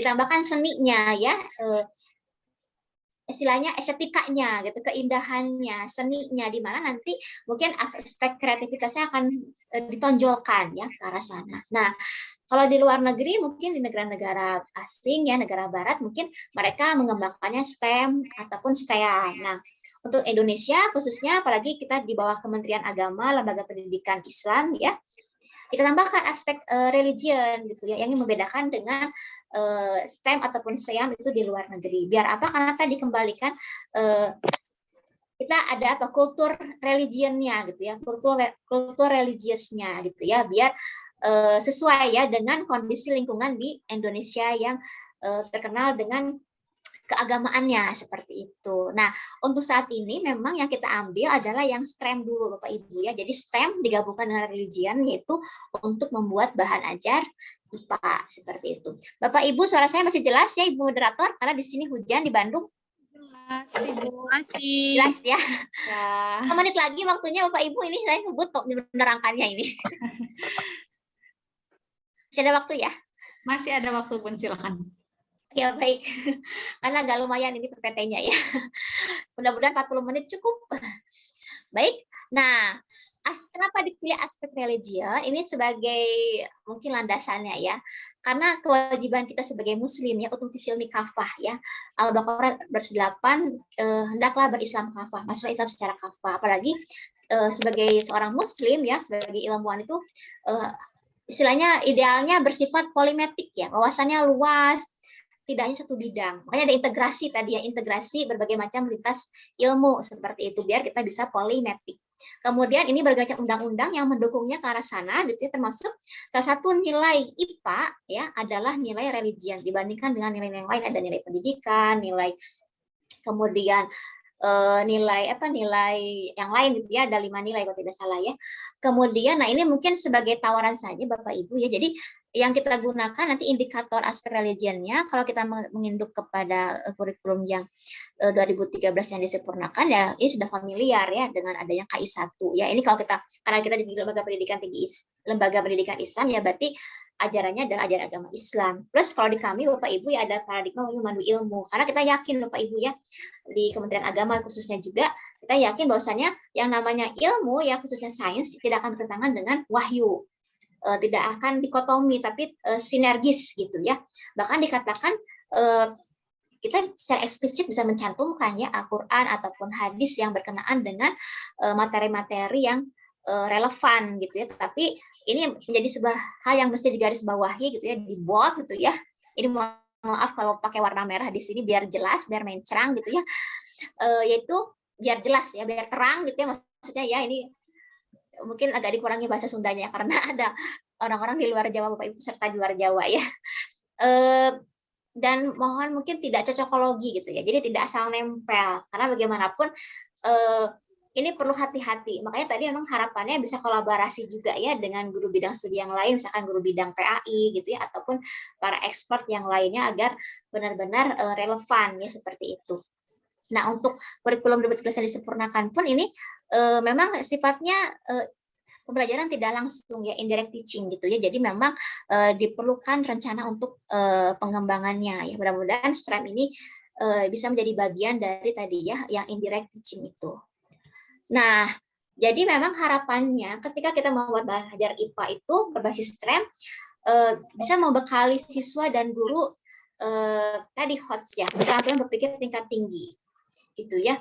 Kenapa? Karena tadi kan ada STREM-nya ya, yang awal mula dari STEM gitu. Jadi penalarannya itu jalan gitu ya. Kemudian juga kompetensi pedagogik dan profesional ini khususnya bagi guru gitu ya. Termasuk membangun karakter siswa yang bertakwa, akhlakul karimah, dan sekaligus mempersiapkan mereka untuk siap menghadapi tantangan global yang semakin kompetitif ya, apalagi sekarang di tahun 2022 ini yang semakin kompetitif. Jadi ini menjadi peluang ya bagi kita semua untuk membekalkan anak didik kita untuk membuat bahan ajar IPA berbasis STREM. Nah, ini yang perlu diperhatikan Bapak Ibu, mungkin sudah disampaikan juga ya di webinar 1 ataupun webinar 2 tentang aspek-aspek pengembangan bahan ajar ya. Tadi kita pertama ini menjadi semacam rambu-rambu atau semacam pagarnya ya bagi kita untuk bahan ajar adalah kesesuaian dan kurikulum. Ini pasti ya, ini sebagai fondasinya. Kemudian kedalaman uraian materi, kemudian keruntutan penjabaran materi, ketepatan penjabaran materi, bahasa dan ilustrasi ini menjadi hal yang penting yang tidak boleh tertinggal juga. Nah, untuk kesesuaian kurikulum ini tadi diperhatikan juga KI, KD, IPK-nya, termasuk kompetensi apa yang akan kita capai di pokok bahasa tersebut ya, dari mulai aspek pengetahuannya, keterampilannya, sikap ilmiah. Ini sudah hal yang lumrah yang Bapak Ibu sudah menjadi makanan sehari-hari bagi kita semua. Jadi istilahnya saya yakin Bapak Ibu di sini sudah sudah terbiasa gitu ya, sudah istilahnya sudah ahli ya dalam aspek pengetahuan, keterampilan dan sikap ilmiahnya seperti itu ya. Kemudian juga nah ini ya kedalaman materi gitu ya. Maka dari sini Bapak Ibu ya, ini mungkin menjadi catatan bagi kita juga. Seringkali kita menemukan konsep-konsep yang salah ya, yang dipahami oleh siswa. Ada miskonsepsi ya, seperti itu. Jadi memang di sini kita perlu mendetili ya, konsep-konsep apa saja yang harus dipelajari dan dikuasai oleh siswa. Kita buat semacam daftar-daftarnya gitu ya, termasuk keluasannya gitu ya. Kira-kira materinya sejauh mana nih yang akan kita berikan kepada siswa. Misalkan terkadang kalau kami di perguruan tinggi ada mahasiswa ketika mereka membuat RPP atau membuat bahan ajar itu materi-materi perkuliahan gitu ya, jadi dijejali itu siswanya, padahal itu terlalu berat ya bagi siswa gitu ya, itu tidak pas. Tapi saya yakin Bapak Ibu di sini karena sudah terbiasa mengajar gitu, sudah istilahnya sudah tadi ya malang melintang gitu ya, sudah pengalaman mengajarnya sudah lama sehingga sudah bisa mengukur keluasannya, kedalamannya, kecukupannya gitu ya. Karena jangan sampai teori yang kita tulis itu menjadi beban kognitif ya, cognitive load ya. bagi siswa. Akhirnya nanti mereka menjadi pusing dan sulit ya untuk mengerti IPA, dan khawatirnya jadi akhirnya mereka tidak suka sama IPA-nya gitu. Padahal kan itu penting ya bagi kehidupan kita sehari-hari seperti itu. Karena bagaimanapun bahan ajar yang kita buat itu memang kan untuk siswa yang usianya sekitar 12 sampai 15 tahun ya. Mereka masa peralihan dari konkret ke abstrak ya, berdasarkan teori perkembangan kognitif seperti itu. Bahkan kami sendiri masih menemukan Bapak Ibu ya di usia-usia kuliah, usia semester 2, semester 4, semester 6 itu masih ada mahasiswa yang masih berpikir konkret gitu ya. Nah, jadi otomatis ini kalau untuk siswa SMP ini sebuah tantangan bagi kita untuk bisa tadi ya menjembatani mereka dari mulai konkret ke abstrak ya, seperti itu. Kemudian tadi kerunutan ya, dari fakta ke konsep ya, dari yang mudah ke yang sulit, yang sederhana ke yang kompleks ya, termasuk materi prasyaratnya tadi ya. Ya misalkan kalau kita bercontoh di sini Bapak Ibu mungkin ketika sebelum kita belajar biosfer ya otomatis mulai dari molekul, organel, sel dan seterusnya baru kita sampai belajar ke biosfer. Kalau nggak salah memang di kurikulum IPA juga sudah merunut Bapak Ibu ya, misalkan tentang belajar sel kan di kelas 8 itu sudah merunut ke arah sana. Termasuk konstruktivistik ya, jadi membangun pengetahuan siswa itu ya. Termasuk di sini pun kita perlu perhatikan prosedurnya dan hierarkinya ya. Kita awali dari konsep umum ya, dari konsep umum baru konsep khusus, dari inklusif baru ke konsep khusus. Kenapa ini penting pada saat kita membuat bagian konsep ataupun peta konsep gitu ya. Nah ini coba diberikan contoh perbedaan antara bagian konsep dengan peta konsep, karena bisa jadi gitu ya terkadang kami juga ketika mengajarkan ke mahasiswa juga kadang masih tertukar-tukar ya bedanya bagian konsep dengan peta konsep gitu ya. Kalau bagian konsep itu semacam kayak organigram gitu ya. Nah kalau peta konsep itu kita mulai misalkan dari yang sifatnya umum ya tadi ke khusus ya. Jadi ada konsep-konsep yang bermakna gitu ya yang disambungkan dengan proposisi ya, proposisi ini seperti itu ya. Nah, ini materi ini bisa digunakan Bapak Ibu ya di IPA juga ya, termasuk yang tanaman ini juga bisa digunakan kalau tidak salah ada ya di kelas 9 ya mengenai tanah dan kehidupan gitu ya. Nah, ini sekedar contoh saja yang sederhana, masih sederhana ya. Karena memang idealnya ketika membuat tata konsep itu ada kaitan silang gitu ya.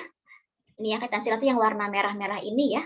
Jadi dia menyeberang ya, menyeberang menyeberang, ini kan hierarki ya Bapak Ibu ya, dari ke-1, hierarki ke-2, hierarki ke-3 gitu ya. Ada tingkatan-tingkatan. Jadi dia menyeberang tingkatan ya atau menyeberang kelompok gitu ya. Idealnya memang ada kaitan silang sama memberikan contoh-contoh. Jadi ini peta konsep itu penalarannya sangat tinggi gitu ya. Jadi memang makanya tadi penting kita mendetili ya konsep apa saja yang mesti kita berikan kepada siswa. Nah ini diberikan contoh yang masih sederhana ya, tidak ada cross-linknya, tidak ada contoh-contohnya mengenai mata. Kalau tidak salah alat optik dan bayangan itu di kelas 8 ya kalau tidak salah kalau melihat di kurikulum ya. Nanti mohon koreksinya Bapak Ibu kalau saya salah seperti itu ya, karena ini kan Bapak Ibu yang menguasai kurikulum ya di sekolah di MTS-nya. Nah, kemudian ini ya ketepatan ya. Tadi ketepatan ketika membuat daftar konsep gitu ya, sebaiknya tidak boleh salah gitu ya. Makanya suka ada istilah miskonsepsi. Makanya ketika kita membuat peta konsep itu untuk istilahnya kita mendeteksi ya mana konsep-konsep yang salah gitu ya. Jadi mengharapannya ke depannya ketika kita menulis bahan ajar tadi ya kayak dari literasi membaca gitu ya, kita gunakan sumber referensi yang kredibel, terpercaya, buku, textbook, hasil publikasi ilmiah. Mungkin pada kesempatan kita bisa wawancara dengan pakar, bertanya kepada para pakarnya ya yang berkaitan dengan gunung api misalkan tadi ya. Kemudian kita website resmi lembaganya gitu ya, kita browsing di sana untuk memperoleh tadi ya sumber-sumber yang terpercaya seperti itu, karena untuk menghindari konsep-konsep yang salah. Dan yang pasti tidak lupa juga kita memperhatikan KD-nya gitu ya, termasuk bahasa dan ilustrasi. Mungkin sudah pernah disampaikan juga ya di pertemuan sebelumnya. Ini mungkin termasuk saya juga ya Bapak Ibu ya, ini menjadi sebuah tantangan juga ya, terkadang kita membuat tulisan itu tidak rapih gitu ya, kurang memperhatikan EYD-nya gitu ya, masih kalimat bertingkat. Padahal idealnya sebaiknya memang pemilihan katanya harus tepat, kemudian efektif ya. Tadi satu kalimat misalkan tidak lebih dari 12 kata, EYD-nya diperhatikan, subjek, predikat, objek keterangannya pun diperhatikan gitu ya.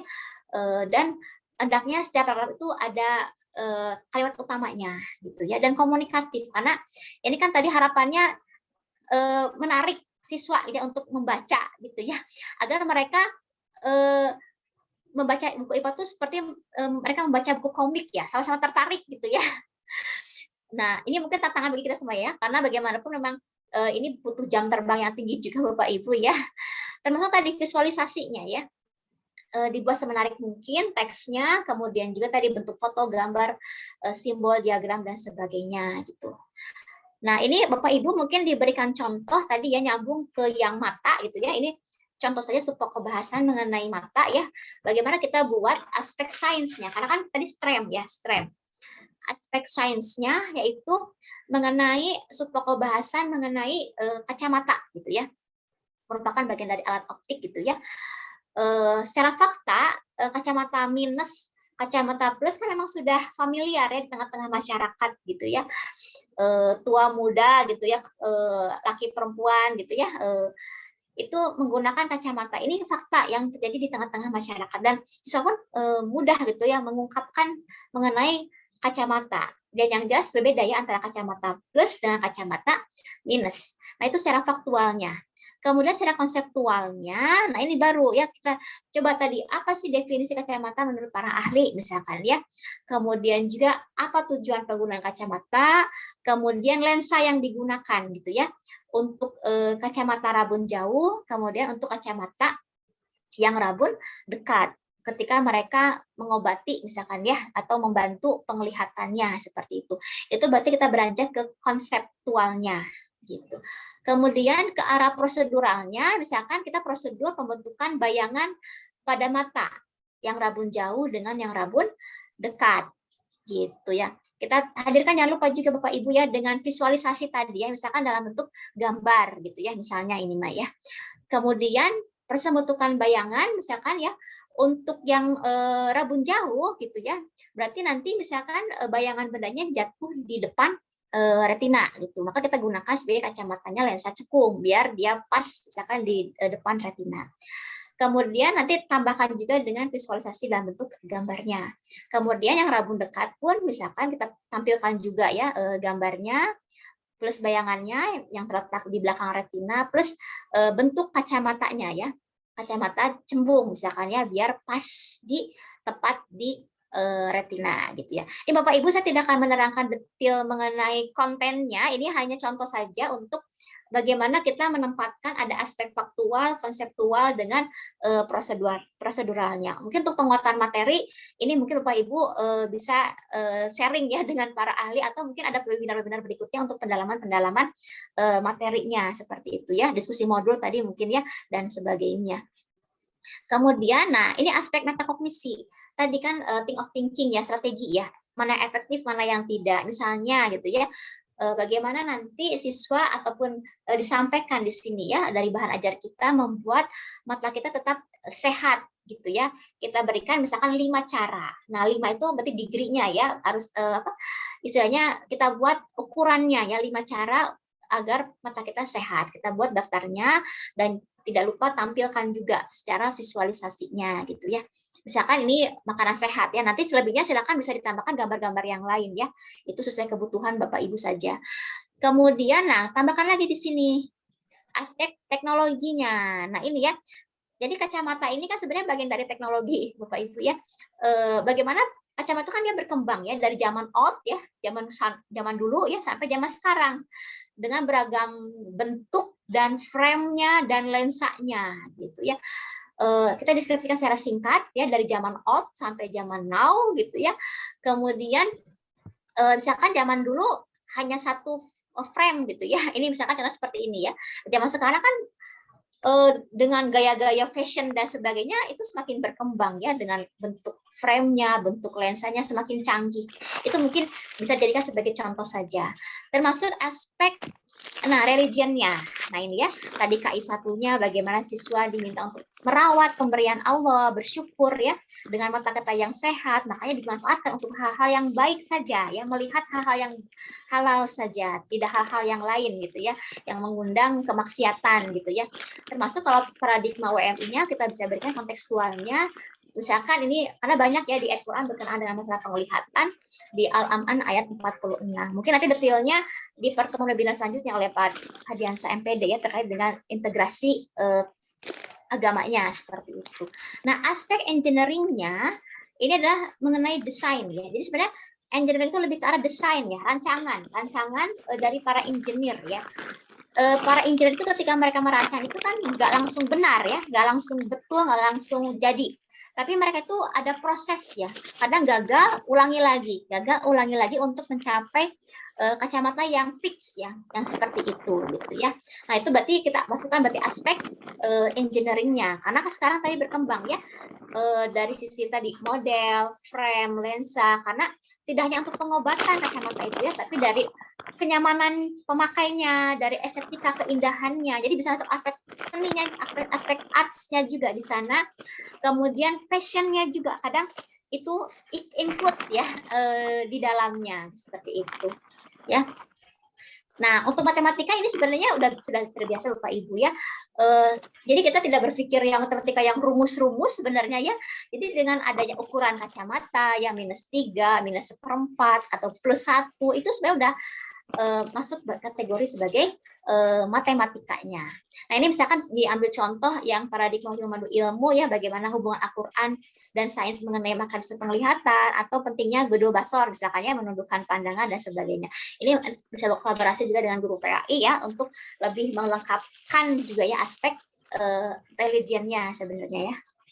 Kemudian Bapak Ibu, nah ini lalu sebenarnya triple step orientasi strategis seperti apa? Ini sebenarnya modifikasi ya dari proses kognitif menulis tahap perencanaan, tahap translasi dengan tahap revisi. Bagaimana Ibu? Masih ada waktu, Ibu moderator? Masih 2 menit lagi ya, Bun. Oh, 2 menit lagi. Baik. Nah, jadi ini tahapan yang mesti kita lalui. Mungkin detail seperti ini Bapak Ibu ya. Jadi jangan lupa Bapak Ibu direncanakan dulu ya menulis itu dari mulai KI, KD, IPK, membacanya, membuat bagian konsep, kemudian juga bagaimana nanti kita coba buat teks ya. Kita buat teks dan tambahkan visualnya, kemudian kita tulis ya outline dan tulisan yang kohesif. Nah, jangan lupa direvisi. Nah, ini ya seringkali direvisi karena kan seringkali mungkin ada kekurangan, kelemahan, ya ada tipe-tipe. Ini penting direvisinya seperti itu. Nah, ini Bapak Ibu, ini dibuatkan semacam tabel ya untuk panduan sebenarnya ya. Misalkan kita ambil pokok bahasan tertentu apa, kita buatnya seperti ini ya. Faktualnya apa, konseptualnya, prosedural dan metakognisinya seperti ini. Kemudian nanti Bapak Ibu buat daftar konsep yang kira-kira miskonsepsi siswa, yang penting-penting dibuat bagian konsep, kemudian nanti tuangkan juga dalam tulisan-tulisan seperti ini di tabel 2. Seperti itu ya. Tambahkan visualisasi. Kemudian tambahkan teknologi, religion, engineering, dan matematiknya. Misalnya untuk pokok bahasan yang lain gitu ya. Nah, jangan lupa baru dari sini kita buat dalam bentuk tulisan. Ya, dalam bentuk tulisan gitu ya. Dan kalau udah bentuk tulisan, kita baca lagi gitu ya. Bacanya dengan rekan sejawat bila perlu gitu ya, dengan MGMP-nya, dengan FGN-nya gitu ya. Karena biasanya teman akan lebih jeli ya dengan tulisan kita untuk mereview gitu ya. Biar tulisan kita, belajar kita lebih baik dan lebih sempurna. Nah, Bapak Ibu mungkin lebih detailnya sebenarnya ini sudah ada di panduan ini ya. Kalau Bapak Ibu masih penasaran, boleh klik di gilipnya. Insya Allah ini sudah tertuang di sini. Kebetulan saya menulis juga dengan Ibu Wahyuni Handayani. Beliau dosen pendidikan fisika, jadi IPA-nya dapat ya. Kebetulan pas saya biologi, ibunya pendidikan fisika. Jadi itu bisa berkolaborasi. Itu mungkin Ibu moderator, Bapak Ibu yang bisa disampaikan. Mudah-mudahan ada diskusi nanti yang bisa saling menambahkan, sharing ya, mengayakkan dari materi kali ini. Terima kasih. Ditutup sementara dengan Assalamualaikum warahmatullahi wabarakatuh. Waalaikumsalam warahmatullahi wabarakatuh. Luar biasa sekali materi hari ini. yang tadi kita pikir sangat berat, ternyata setelah dijelaskan oleh Ibu narasumber yang luar biasa di siang menuju sore hari ini, sangat luar biasa. Mungkin kalau kata bahasa Sunda mah sudah mulai rai-rayan tentang strem itu apa. Baik Bapak dan Ibu sekalian, yang perlu kita ingat dari pembahasan materi yang luar biasa ini adalah triple step writing strategi ya Bun ya. Yang pertama tadi adanya perencanaan, kemudian ada translasi, juga revisi. Ibu narasumber Bu Dokter, di sini sudah ada beberapa pertanyaan di kolom chat. Mohon izin saya bacakan mungkin ya Bun. Dari Bapak Sulistio, beliau menanyakan, untuk menghindari ilmu cocokologi, adakah buku atau sumber literatur yang bisa rujukan religionnya? Karena kadang kita dapati kutipan hadis atau Al-Quran itu hanya sekedar tempelan saja. Terima kasih. Silahkan langsung dijawab, Bun. Ya, baik, terima kasih Bapak. Siapa tadi? Mohon maaf. Sulistio, Bun. Pak Sulistio, Bapak Sulistio di daerah mana? Mohon izin mungkin Bapaknya masih ada ya Bun ya di sini? Ada ya. Oke. Di Pati Tayu Bu, Pak Bu. Pati. Di Pati ya? Iya, di Pati. Baik, terima kasih Jawa Tengah Bapak ya. Alhamdulillah ini pertanyaan yang menarik ya, dan memang berdasarkan hasil penelitian juga ya, hasil survei juga kepada guru-guru di Kalimantan, bahwasannya memang terkadang guru juga masih kesulitan untuk mencari sumber bahan ajar yang ada kaitannya dengan religion. Jadi ini menjadi tantangan bagi kita Bapak Ibu ya, untuk membuat bahan ajar yang ada hubungannya dengan religion ya, dalam hal ini STREM gitu ya. Nah, untuk menghindari cocokologi memang sebenarnya buku-buku yang kaitannya dengan IPA ataupun nanti kalau kita bicara biologi misalkan ya, fisika dan sebagainya sudah banyak Bapak Ibu ya. Misalkan ensiklopedia Al-Qur'an itu ada 8 jilid, diantaranya ada kaitannya dengan alam semesta gitu ya. Yang bagian fisika juga ada sebenarnya Bapak Ibu ya, itu penulisnya kalau tidak salah dari ITS ya. Dosen ITS, kemudian kalau untuk biologi juga tadi ya ensiklopedia Al-Qur'an juga ada, kemudian kalau saya kadang-kala mengutip juga dari Profesor Pak Adi ya, Pak Adi gitu ya, dari dosen UPI juga itu ada, kemudian Pak Suroso ya, Pak Suroso Adi Yudianto, kemudian juga kemarin pernah mengikuti webinar juga, sebenarnya Kementerian Agama pun sudah mengeluarkan ya, semacam istilahnya semacam ensiklopedi ya, ensiklopedi gitu ya, ensiklopedi di mana ada kaitan ayat Al-Qur'an dengan kehidupan di bumi gitu ya. Seperti itu. Jadi sebenarnya banyak ya sumber-sumber yang kita bisa peroleh agar jangan sampai bersifat tadi cocokologi gitu ya. Dan memang tadi juga sebaiknya memang kita tadi kolaborasi ya dengan guru yang lain, misalnya kalau di sekolah tadi dengan guru PAI ya, atau mungkin bertanya juga gitu ya dengan para expert ya, agar jangan sampai kita bersifat cocokologi, karena tadi khawatirnya memaksa gitu ya, memaksa karena Al-Qur'an kan bukan kitab sains ya, jadi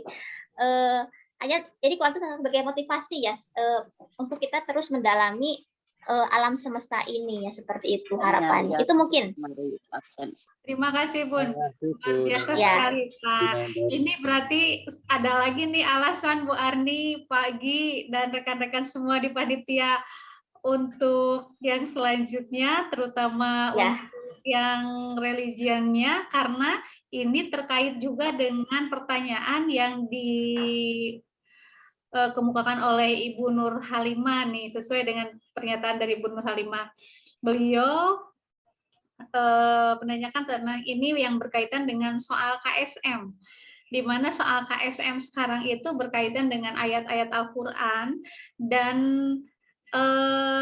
beliau bertanya apakah sudah ada literatur tertentu atau yang sendirinya dan terkait materi IPA dengan yang tadi dikaitkan dengan ayat-ayat atau hadis yang sahih mungkin ya Bun ya, kesananya.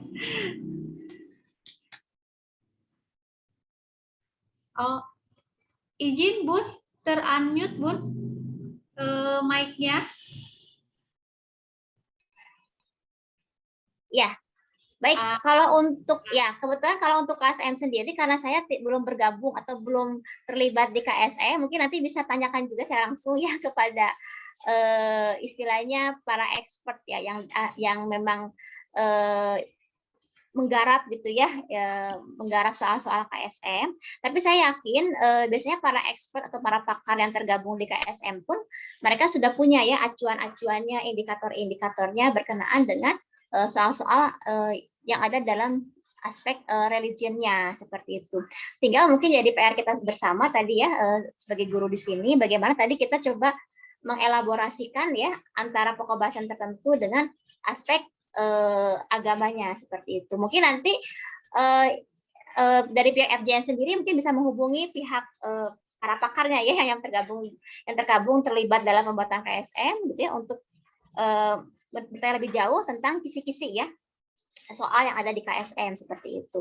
Di sini saya tidak akan berberita bertanya menjawab Bapak Ibu ya karena saya bukan yang tergabung di KSM-nya gitu ya. Tapi saya yakin pasti ada indikator-indikatornya seperti itu. Ya. Oh iya, ini ada tambahan lagi dari ada jawaban dari yang lain, Bapak Ibu mungkin ada yang menanggapi bisa Bu Nenden mungkin itu dari Bu Ewin, katanya Bu Ewin Sumardi ya soal KSM yang belum sinkron dengan ayat Al-Qur'an. Nah, itu mungkin Ibu tadi kembali lagi ke cocokologi. Ya, cocokologi. Ya betul. Ini hati-hati jangan sampai kita cocokologi memaksakan gitu karena kan kembali Al-Qur'an bukan kitab sains gitu ya. Jadi bagaimana nanti tadi kita istilahnya membaca literatur yang tepat tadi ya, ensiklopedia Al-Qur'an, kemudian kita mungkin browsing juga di berbagai macam jurnal-jurnal yang ada, kemudian tadi membaca buku ya, tulisan-tulisan gitu ya para pakar. Kalau saya tadi mengacunya ke Pak Surosadi Yudianto, kemudian ada dosen ITS juga tentang fisikanya di sana gitu ya, tentang kalau tidak salah tentang ayat semesta ya, itu fokus ke fisikanya gitu ya, dari dosen ITS. Kemudian juga Kementerian Agama pun sudah mengeluarkan sebenarnya ya semacam ensiklopedia hubungan antara Al-Qur'an dengan alam semesta gitu ya, karena dulu pernah mengikuti webinar yang diselenggarakan oleh Kementerian Agama ya, pembicaranya dari ITB, itu sudah ada sebenarnya gitu ya. Ya, itu mungkin tinggal kitanya saja ya Bun ya. Ya, tinggal mungkin kita harus tadi rajin mencari informasi gitu ya. Ya, harus browsing-browsing. Ya. Harus browsing, harus rajin browsing. Harus baik, rajin, Bu, ini sudah di jam saya sudah menunjukkan 14.50.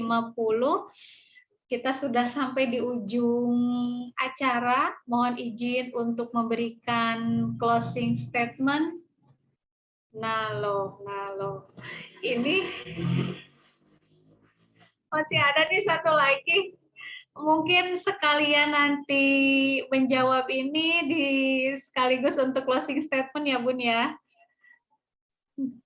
Ini mungkin closing statementnya pertanyaan nyambungnya ke ini ya. Yang sedikit Bun, nanti setelah menjawab pertanyaan ini Bunda langsung juga dilanjutkan dengan closing statementnya.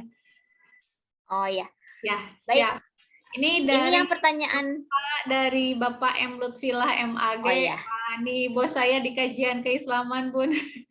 Ini katanya bagaimana trik dan kiat agar siswa-siswi kita lolos OSN tingkat nasional. Nah, yang kedua masih yang berkaitan dengan tadi ayat Al-Qur'an, bagaimana dengan ayat Al-Qur'an apa nanti gak jadi masalah bagi yang kurang memahami Al-Qur'an? Terima kasih Bun. Silakan 2 pertanyaan dan dilanjutkan dengan closing statement. Ya, baik. Ini mungkin tips and triknya bisa jadi tiap orang akan berbeda ya, tiap guru akan berbeda gitu ya, karena kan kembali disesuaikan dengan karakter masing-masing. Ini kalau boleh memberikan saran Bapak Ibu ya, untuk trik and tipsnya, pertama jadi tidak mencukupkan kepada latihan ya, jadi tidak hanya sekedar latihan sakit latihan, tidak hanya drill ya, karena nanti kalau sekedar latihan atau drill beda soal, siswa bingung lagi gitu ya. Tapi yang pasti memang di sini bagaimana kita membuat semacam model pembelajaran ya, model pembelajaran yang konstruktivis gitu ya, yang bagaimana nanti kita bisa membuat mereka itu terlatih ya daya nalarnya gitu ya, daya nalarnya, kemudian keterampilannya gitu ya, kemudian metode ilmiahnya jalan. Jadi bukan sekedar latihan-latihan. Jadi dilengkapi dengan model pembelajarannya juga yang konstruktivis, kemudian juga dengan latihan-latihan soal juga ya yang disesuaikan dengan OSN gitu ya. Itu mungkin saran saya Bapak Ibu. Selebihnya kembali kepada Bapak Ibu di sekolah masing-masing yang tahu kondisi ya di siswanya.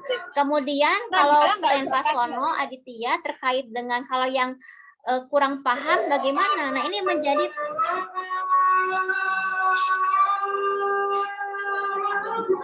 izin Bunda, mic-nya di unmute itu, mohon di unmute karena mati.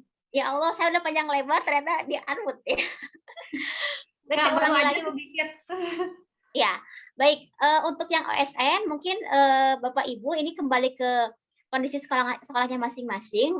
Ini mungkin saran saja. Jadi selain memberikan latihan drill, kita berikan juga pada pembelajaran yang konstruktivistik gitu ya. Jadi yang membangun pengetahuan siswa gitu ya, dilatih keterampilan ilmiahnya gitu ya, penalarannya supaya jalan gitu ya. Termasuk metodenya juga ya, mungkin metode praktikumnya juga digunakan gitu ya, dan sebagainya. Jadi tidak hanya sekedar latihan, karena seringkali kalau hanya latihan-latihan itu mereka beda soal, lupa lagi. Jadi kan akhirnya hanya sekedar hafalan ya. Tapi kalau kita biasakan mereka dengan pembelajaran konstruktivis, melatih nalar mereka, kita perkenalkan juga soal-soal yang melatih penalaran, mudah-mudahan ke depannya ketika ada soal yang lain, mereka sudah terbiasa dengan soal-soal penalaran. Kemudian yang kedua tadi, guru yang tidak paham gimana. Nah, ini menjadi masalah kita semua ya, tantangan kita semua. Jadi sebelum kita ke siswa, berarti gurunya juga terus belajar. Kita pun terus belajar ya. Sebagai pendidik punya kewajiban untuk terus belajar. Berarti sama-sama kita terus belajar tadi ya, bertanya kepada para expert gitu ya, kepada para ahli, sharing dan sebagainya, agar kita lebih memahami aspek religinya juga, agar jangan sampai tadi salah dan cocokologi. Itu mungkin. Jadi tidak berhenti untuk belajar, itu mungkin. Itu Ibu Nenden. Terima kasih Ibu. Bapak dan Ibu, alhamdulillahirobbilalamin. Materi hari ini luar biasa. Mesti dikejar-kejar waktu ya Bun. Ternyata aduh, untuk menerangkan stream ini harus panjang lebar waktunya, tidak muat hanya 2 jam saja. Apalagi banyak pertanyaan, pasti kita akan kembalinya ke seputar religionnya ya Bun. Baik Bapak dan Ibu sekalian, mohon izin silahkan diisi presensinya, dan alhamdulillah pertemuan webinar kali ini, pertemuan yang ketiga bersama Bunda Dr. Tri Wahyu Agustina dari UIN Sunan Gunung Jati Bandung telah selesai, dan kita akan tutup dengan doa akhir majelis. Subhanaka Allahumma wa bihamdika asyhadu alla ilaha illa anta astaghfiruka wa atubu ilaik. Alhamdulillahirabbil alamin. Terima kasih Bun. Ya, sama-sama. Mohon maaf jika ada yang kurang Ibu Bapak ya, mohon maaf ada kesalahan, kekurangan gitu ya. Mudah-mudahan nanti bisa bertemu lagi untuk sharing informasi lagi.